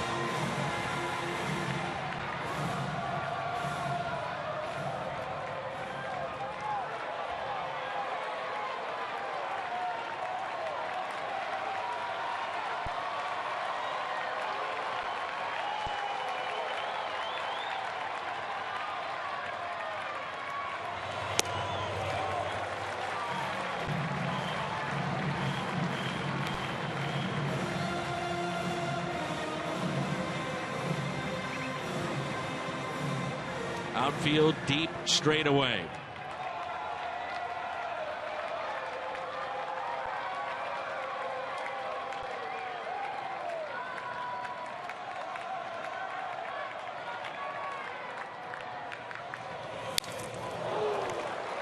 One ball, one strike.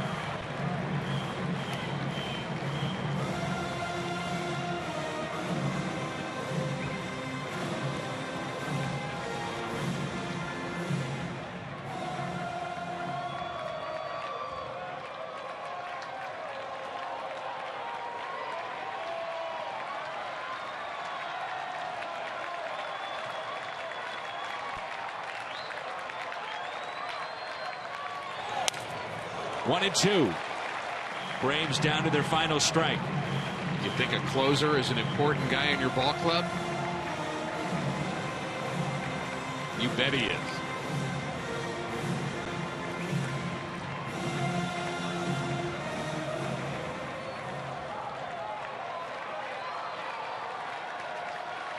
What's he come with here on 1 and 2? I could see all 3 pitches, but I'd like to see the fastball. Here it comes, and he got him a called 3rd strike. The Braves have dropped 7 straight, and the Cardinals are now 17-16 on the year. They take game 1. What a win for St. Louis. Nice to say this, that our player of the game is Peter BOURJOS. We haven't said that this year, have we?